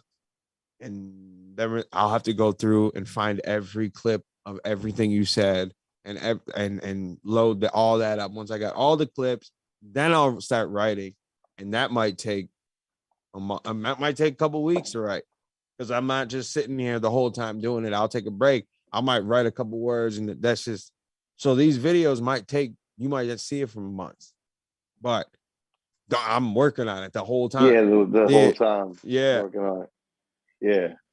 And it's a wild thought to know that people do that shit. Yeah. But like, I mean, I watched the video, so I know people do it, but it's just like to hear you break it down so methodologically, whatever. That's a methodically. Wild. I feel you, bro. It happens. Mm-hmm. Yeah. But it's just like the thought, man. It's like, yo, man, somebody gonna do that to you one day too, right? Because people, it's happening. Because as you grow, right, that's the next step. Is that next guy is gonna start watching out yo shit, and then okay, check this timestamp at this moment. The world's fucking crazy. And I don't even remember what I said back in the day, so I might have said the craziest things, and my career is done in a second because you got me, you clipped me. Nah, bro, it's all about the apology. I'm not apologizing. I've already stated that if I said it, I'm not apologizing. It's all about what you do after this shit, bro. That's what really gets you in trouble. So as long as you don't do the fake apology, I can't. You're probably I said it. good. I'm not gonna apologize because you found it. Nah, I said it, and I'm gonna be like, listen, I'm sorry. That's as much as you're gonna get. I'm not saying, bro, that's all you need. No. Apology videos is the crying. You learn from my mistake. Nah, you just need your one off. Like, listen, I was young. I'm not young no more. Yeah, see, I might just, you know what? I might give you the, I'm sorry. I'll be like, you know what? I shouldn't have said it. That's as much as you can get. I'm not gonna be like, oh, I learned from this mistake. I'm taking time to grow. You're not hearing none of that. I'm never taking time. Because in theory, you should have already done growing by that point. You're already older. Yeah. That's what. So when you say apology video, I think of that. Crying. Nah, man, I did not even apology video. Just it's all about the apology. It's how you manage it when you're facing it. What you did, you're not canceled. And nobody gonna say shit to that. Unless they do, you're making money off that. You're in a good place. Yeah, right. Oh no, I'll finesse it. I hope something, because that means if you're trying to cancel me, I'm almost there. You made it. I'm almost there. You done made it. If you're trying to get me out of here, you're trying to cancel. Yeah. Nah, I look forward. There's a whole bunch of shit like that I'm very like. I'm like, I mean, I'll deal with that problem when I get there. You know what I mean? Like, and I have this thing where if I don't want to watch it, like I adapt more. Like he's made recently a video, and I don't watch it because I don't care about what you have to say. I am good with cutting out. I'm not on Twitter 24/7 like everyone else is. That's just not me. Like everyone when they like the spaces was cool. I'm not in them because I'm on my phone 24/7 on Twitter tweeting. So it's real easy for me to cut off. I was super baffled by your lack of Instagram. Or if you do, I could not find your Instagram. I was like, what's going on here? This guy's on Twitter, but he's not on the other things. This is so weird. Yeah. I'm really not the social media guy, bro. I don't even be tweeting out the videos that much. Like, if ever. Like, I think I've tweeted out the Low Lives podcast maybe 6 times. I tweet out the blogs I would make. Like for battle rap wise, because that's usually who I follow, like the crowd that I follow. So I'll tweet those. I'm just not on. I've never been like sitting on an app all day. I've never been that person. So I know I need to because of what I do, but I still can't. I might tweet once every couple days. I might give you like 3 in a row. And that's You're absolutely tweeting more than me, I promise. You don't tweet. I mean, I remember Twitter like every few days. I like to look at it. Well, it's because like when I post, right, it's TikTok now is the focus. Because, okay, here's why TikTok's interesting. My shit gets 200, 300 views max. But this girl walks up to me and she has 275,000 followers. I found out after. She goes, oh, you followed me one time and now your face appears all over my TikTok because TikTok is that good that it knew we were in the same city And in those 200 views, it put me in front of her. And then I ran into her at the fucking show, and she recognized me off of TikTok. And bro, it doesn't make sense. She doesn't even follow me like that.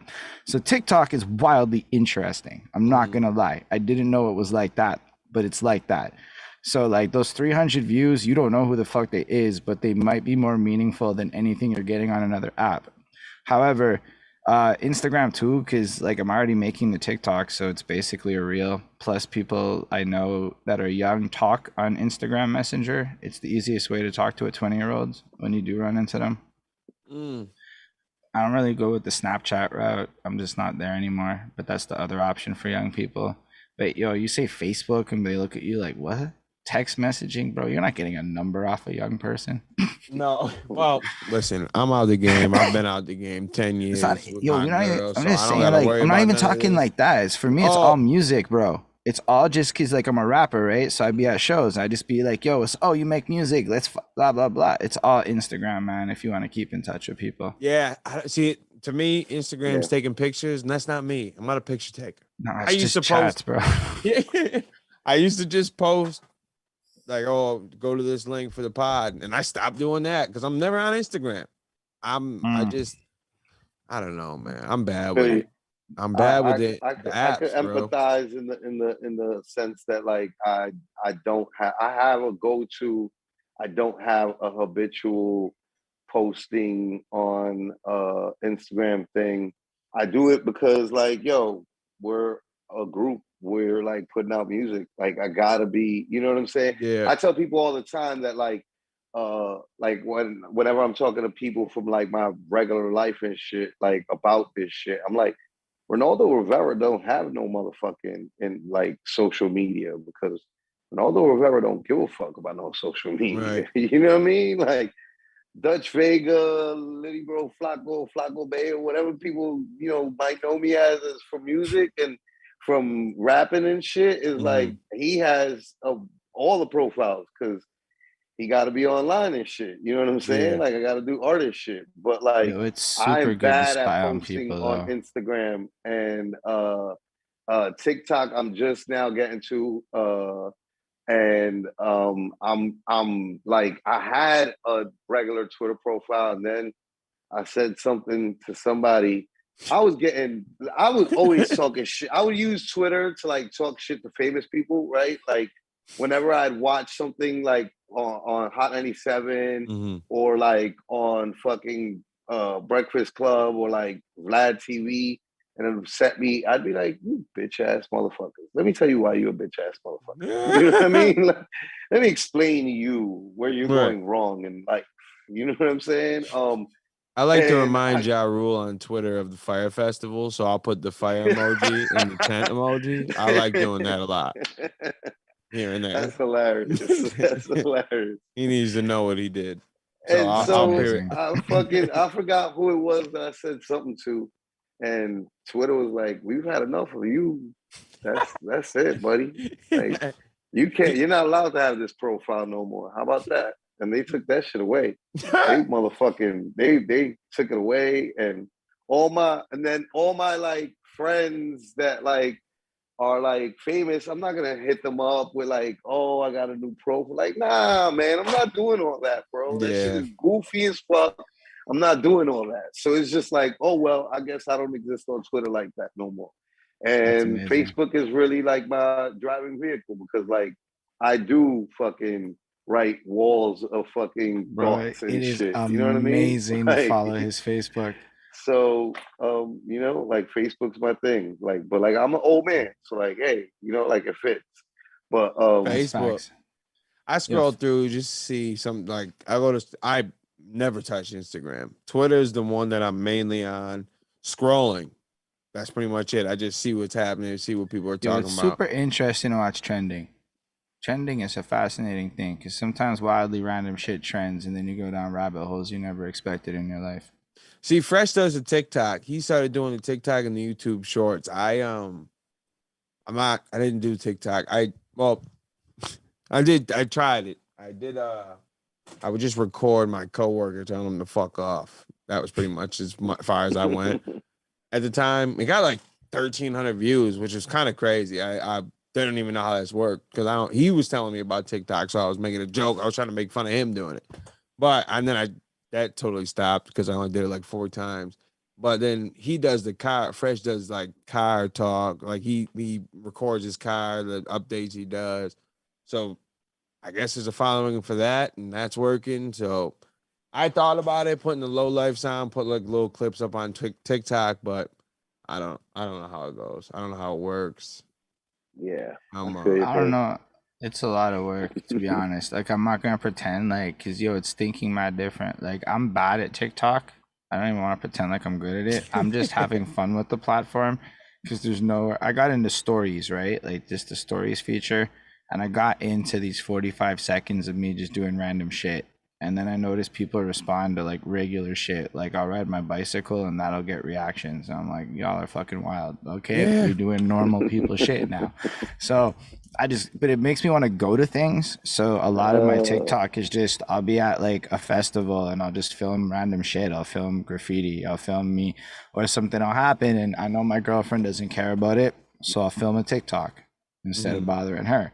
And I'll rant at some shit or whatever. It's just, I don't even try to be a TikToker. I just make TikToks for the habit of trying to understand this short form snippet styled content. But I also saw music's got like, people be wildly just making music videos on TikTok now. So like, you don't even have to do high budget shit. You just need to have TikTok and know how to make a good TikTok video, and you making ill music videos that are like a minute long. And it's the weirdest shit to see play out. But so all of that's really interesting to me. And the app knows you, so it's gonna show you. I'm gonna have to try it, man. I mean, he told me, he's like, "Yo, we should," but but it's more like you should, because it's like you just gotta be sly on TikTok, and then TikTok's gonna understand the sly, and then you know what would probably actually be good for you on TikTok is like that remix feature and just fucking reacting to my gosh the TikToks that are, because that is like one of the more popping things on TikTok. But like, I think that your takes would be like probably be amongst the type of people's takes that go popular. You know what I mean? Like your reaction to your co-hosts on your shows is, you know what I'm saying, entertaining as is. So like, and you would just find wild dumb shit to fucking dumbass shit on TikTok. And you gotta understand, like, to make these videos, bro. I just followed somebody on TikTok because they followed me. There's some battle rapper or battle rap, I think, blogger, and he does reactions to shit. And I was just like, yo, battle rappers on fucking. I'm always like, whenever it's battle, it's a community to me. You know what I mean? And like everybody's a part of it. You know, so like I like to show support to everybody's shit, especially with like just subscribing. Like, bro, it's just a click of the button and shit. You know what I'm saying? Like that. But it's also like, you know, wildly easy to make TikToks. So like, honestly, dude, to create one of them Stitch videos, you're talking 8 minutes of effort. And that's with you finessing it and doing Ollie or whatever to make it just perfect. 8 minutes. Like, ain't nothing like TikTok once you start to really get into it. TikTok can do. Yeah, they do some wild, like, super editing on TikTok I've seen. Like, because my kids will watch the shorts a lot. They do some all sorts. Because I've seen some of them videos. They show you how they're doing the shit. There's actually, I think Kevin on stage did like one of that, like where like he remixed it and he does like his reaction and he's like, how did you do that? Like he's trying to do it live on camera and shit, and it's like, no, it doesn't work for me, it works for you. You can do that shit, right? I am never gonna be able to like get my body to mechanically move the way that I need to in order to get this video to look the way that you made that video look. Nah, because they be doing all sorts of shit, changing fucking angles and shit. But then you just got like other sides where like, honestly, I'll just watch people in front of a green screen rant at me, and I enjoy that. Like in a minute and a half, like, let me tell you about this, blah blah blah, blah blah blah blah blah blah blah blah blah blah blah blah blah, and this is why this person cares about this, and you need to know it. Follow for more. Boom. That's it. I saw this one where this dude named Ben was getting harassed by this dark guy. They were like, "Oh, Benny boy," and then they would harass this dude. He was going, he would just react with these crazy reactions, pointing up to some video, and then someone would like, is it called Stitch when the next like, I don't know, whatever. Yeah. But the guy that made the TikTok would show up, and he would be like, "Oh, we're in the walls." I thought this thing was like the funniest thing in the world. I watched mad of them. They just clowning this dude over and over again. And those, I was like, oh, I could see me doing that. That'd be kind of funny. But then I think like there's probably millions of people doing it. So I was like, I forget. But it's not. But yo, that's the thing is, it's not necessary. It's okay. TikTok is stupid, right? Like, it wants to know that you're gonna be real with your shit, so you have to behave. You have to be a little dedicated. You have to show it. You're gonna put out your fucking 3 TikToks, and that's the only downside, bro. It's like 3 a day. You gotta have your 3 a day and figure that shit out. But once you can figure it, it's a little bit of effort. Like, you gotta plan that. Like, it's fucking hard to be spontaneous 3 times a day and live life.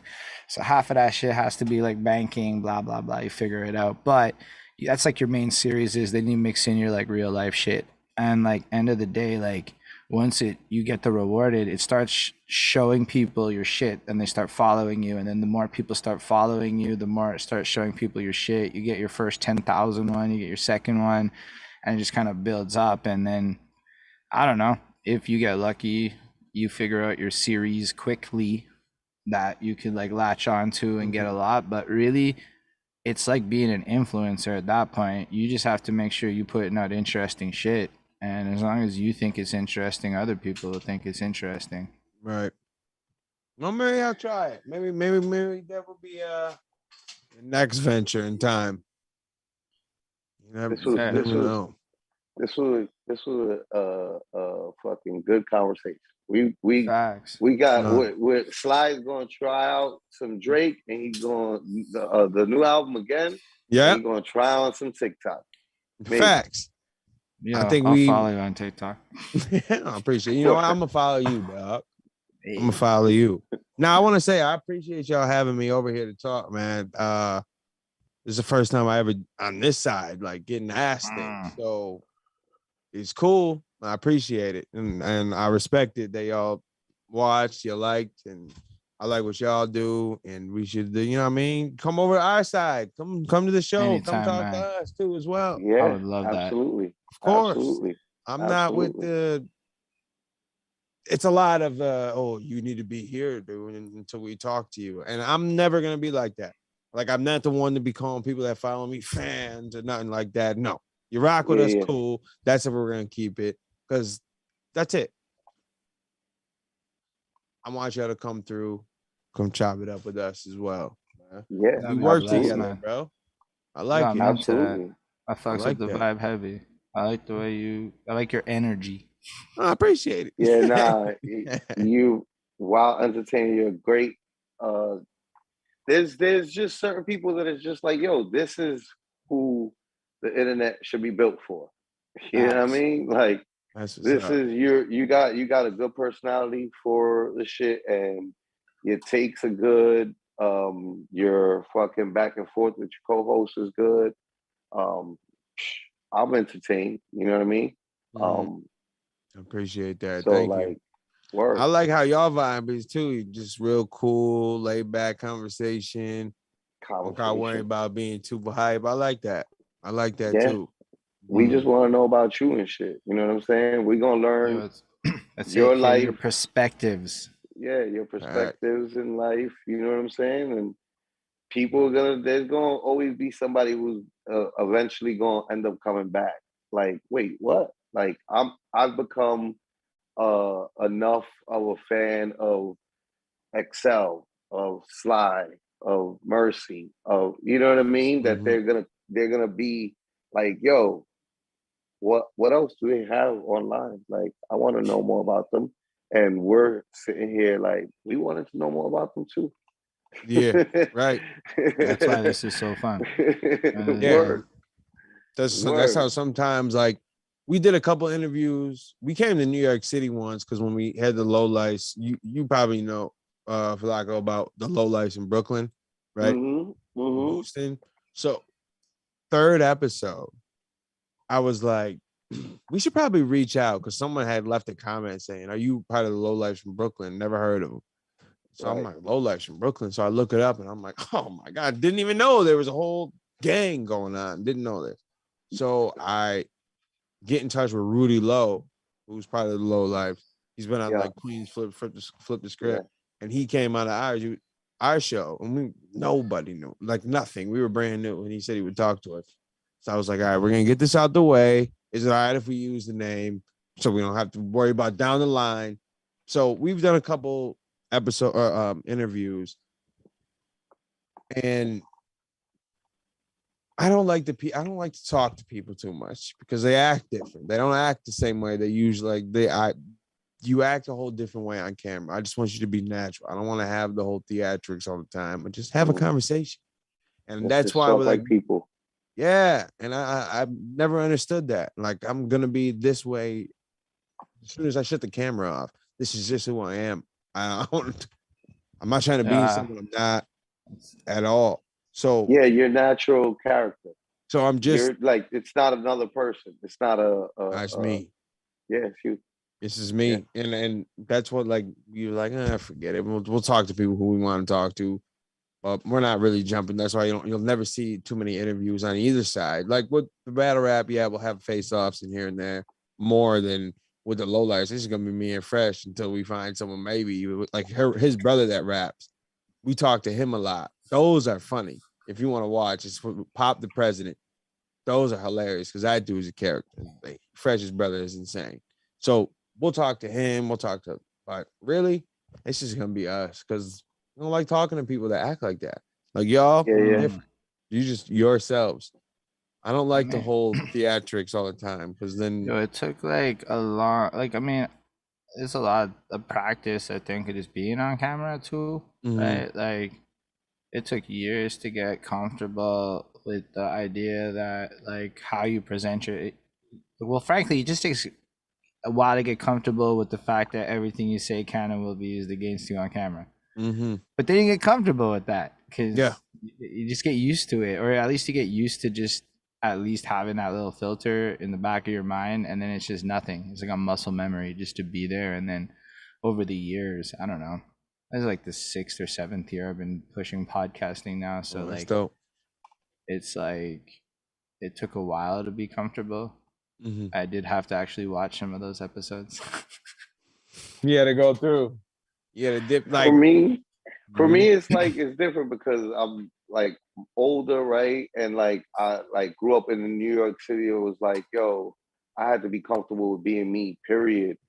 Because New York is how New York is. So like, everybody's got to be, you got to be you genuinely. Like, if you're fake about anything, New York is going to smell it a mile away. You know what I'm saying? So like, you got to be genuine.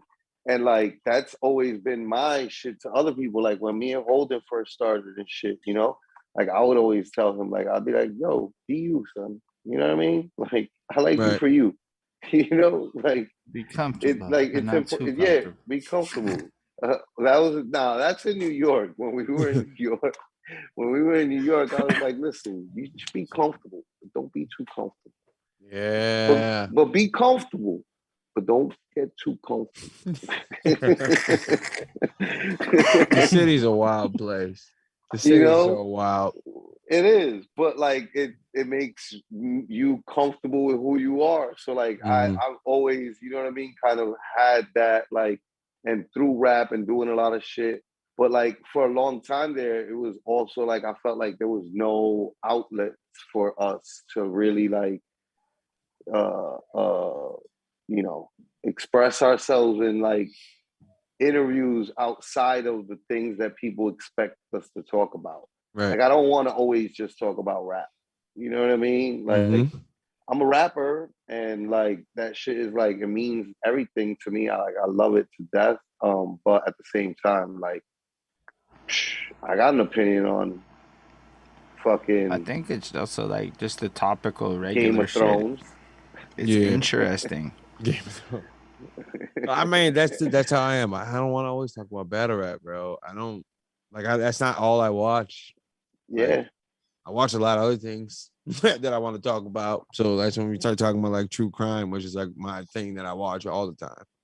I'll be just Word. understandable. My wife is a huge like true crime. So she puts me on to all the like. She's the one that put me on to Mindhunter, put me on Undercover, was it on HBO? The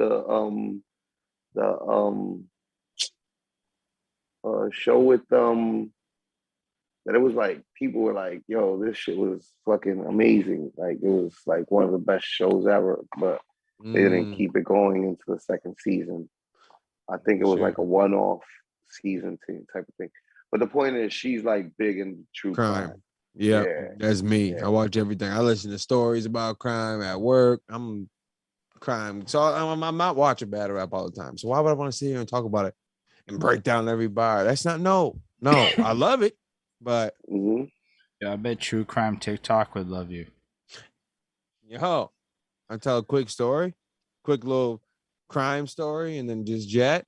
I could probably do that because I'm with all the serial killers. I like watching them, all that. That's just listening to crazy. This one dude on YouTube, disturbing, got the craziest stories. Sometimes be making me cringe because they like too crazy. He's got this series, like a white dude with I think so, but he don't show his face.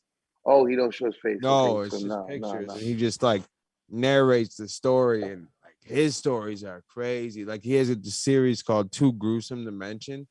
Oh my! Some of them I just gotta shut off because I'm squeamish when it comes to like God, I can't talk about it. I like start getting queasy, and so some of them I just gotta shut off because they get too wild. But I don't know. That's just my thing. Crime. Nah, it makes sense. My girlfriend's obsessed too, so I'd be like caught up on some of them, like some San Francisco serial killer guy, and then you'll hear the interviews, the man's talking, and then you'll watch the shitty dramatic reenactments, and like there's a whole fucking vibe to it. Or like my homeboy put me onto some Skinner dude who just disappeared out of a plane and he's gone, and there's all these mysteries around. It's like, yo, you just get caught up, especially when they don't know what happened. Bro, when they don't know what happened, oh my God, the theories get crazy. Facts. I like all that. That's usually what I be watching when I'm not watching battle rap or Trailer Park Boys, for real. No joke. That's mine. I'm watching their podcast. Is funny. Hilarious. They be making up fake scenarios, but the way they move off each other is what I like the most. How they can improv off each other, even in this, like not scripted. They might throw like a little skit in the beginning, like how they walk into the house. It's funny. I think it's funny. But so if it's not battle rap, it's Trailer Park Boys and crime. That's it. That's just, and random movies. That's what I be watching. Nah, that's why I don't. Yeah, I always want to talk about it. Yeah, Holden doesn't. Not everybody does the same thing. I remember when me and Holden first started fucking with each other, and I realized that he doesn't like watch movies like that. He's like a book reader. I was just I be watching TV series and I read crazy books. Well, books is like working out your brain. That's why I read books. Yeah, he doesn't like movies. He likes TV series. That was the thing. But I was like, what? I like TV series as well. I like TV series as well, but movies is my. You gotta watch. Fantastic. Yeah, like, what are we talking about here? There's an art to the fucking. I mean, I wildly be multitasking, so I'd be like, because you can like listen, half watch TV shows. Yeah, and it's more of a lifestyle thing. So it's like I don't want to be like sitting there. Like I don't really care about the cinematography and all that shit. I want some good ass dialogue and interesting plot points. So that's the shit that whatever. So then I'll like play a game next to it or whatever. And like I don't know. My whole life can't be music. It would be too much. It would just be too much. Gotta have variety. Have those people that's all they talk about. It's like, bro. I mean. Yo, did you not see the gossip on the Twitter today? Scandalous thing happened. Right. Like, can we not talk about or even politics? Like, dude, life, regular shit. That's what I think separates us from the rest, like in battle raps, because we're not just talking about it, and that's what I love the most of it, because we don't. That's not all we do in our life. We can love battle rap, diehard fans. But you watch something else besides Loaded Lux. I know you do. That You got to say something else in life. I be realizing that Excel watches a lot of fucking wrestling A because of lot. Facebook and shit. A You know what I lot. mean? A Like lot of wrestling. he be having strong wrestling opinions, and I'll be like, "Yo, bro, I hear you." Like, word. He needs to start a wrestling podcast or someone that watches it. It ain't gonna be me because I don't know nothing about wrestling. Last time I watched it, Kane and Undertaker were brothers or whatever.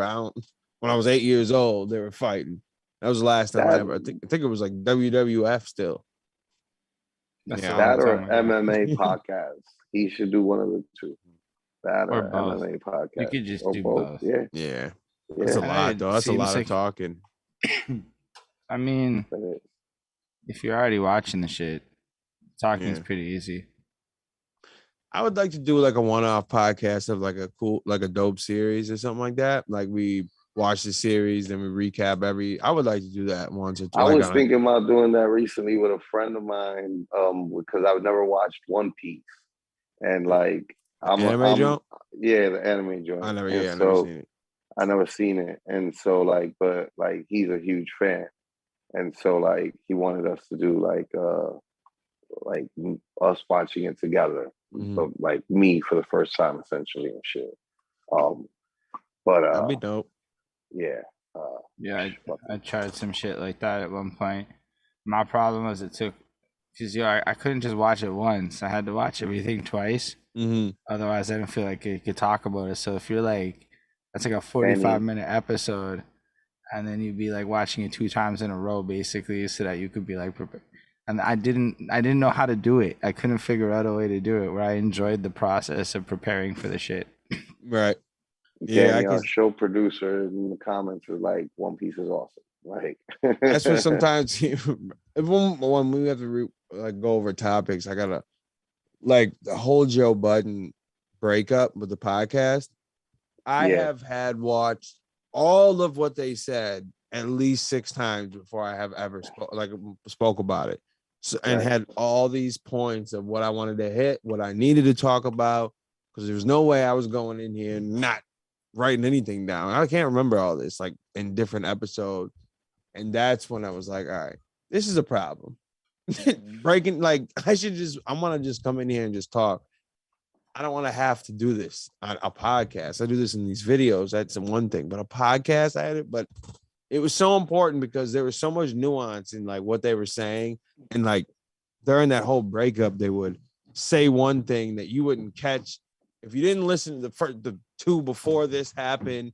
And it was insane. I was glad I did it, but still, you get in these modes, and I feel like to watch over and over again. And I'd be like, all right, I'm gonna take a break from this. Oh, hold on, 1 second. Camera died. Fair. It just like froze up. Yeah, it froze up on our end. And then, fair enough. EOS webcam utility. That is some old school iconography. Well, relative to computer terms. I feel like it's just like the momentum when it shifted. We're like, oh. Appreciate all you. This was good. I enjoyed it. I enjoyed it. Good game. Slice back. Yeah, we back, man. My bad. That was a quick 2 hours. I didn't even realize. Yeah. It's good times. That's when you know it's fun. Talk about your life and talk about, the things that you're doing is like, it's not it should never be like a half hour, 45-minute conversation. Right. That's like it's a couple hours to talk about your life. You know what I'm saying? Like at least. And we go past 2, even if you do it while humbly and try to go past, like, nah, you start thinking about shit and you're like, nah, you talking about growing up and shit, Facts. But playing in your house. You're interesting guy with an ability to just kind of talk on topics interestingly. So when you have that skill, it's just like making this too easy for us. Yeah, I think that's what that fits so well with this is just run off and talk, man. And I love it. I'm constantly talking. You kind of get sick of it sometimes. It's just like, maybe I don't feel like talking about that. Like when I'm doing this, I'm gonna be in here. I might have to edit, and I'm just gonna be alone because I did enough today. I did enough talking for today. I'm good, but I can't see myself stopping anytime soon because I love it, and there's just too much put into it now. I can't go. I'm Yeah, gone too far. So, yeah, you've but gone too far. we've gone too far. But yeah, I'm glad that I decided to do this, and not just give it up when I saw it. Like it wasn't like, oh, no one's watching it. I'm done. We tried it. I'm glad I was just like, no, let's just keep going because this is great. This is like great. Since I couldn't rap, this is the best thing I could do. Was talking. Yeah, I Word, yo. appreciate Well, that it was a still. pleasure. It was a pleasure fucking having you. You know what I Thank you mean? for having me, man. Thank you. I For real. appreciate it. Um, uh, Shout out to EO Dub. That's our platform. Shouts out to, matter of fact, Holden, take it away. Yeah, so shout out everybody that's watching us too. But shout out end of the week. They be the ones hosting this. You can find out all the information at eodub.com. That's eodub.com. And then you can find all their follow them stuffs. But yeah, appreciate all of you watching this in the live that are still with us. Y'all are wonderful people because You people do should stick it out. also like Sly. You should. What's your like? You can follow Tell me people. on Twitter, and it's _King Sly SLYE. Switched it up for this time because I couldn't do SLY for some reason. So SLYE and Low Life's TV on YouTube and No Mercy TV. That's where Let's Chop This Fable is, which is every Saturday at 9 a.m. Or no, that was at 9 a.m. It's at 10 a.m. now. 10 a.m. Saturday and Wednesday at 7:30 ish around that time. But Low Life's TV if you want to see the Low Life's podcast. And that's it. That's all I got. Yeah, it's That's all I got dope. to plug. I And appreciate it. We should link up again one time. You come over, man. Come Yeah, over. yo, I'm nah, down. absolutely. Super down.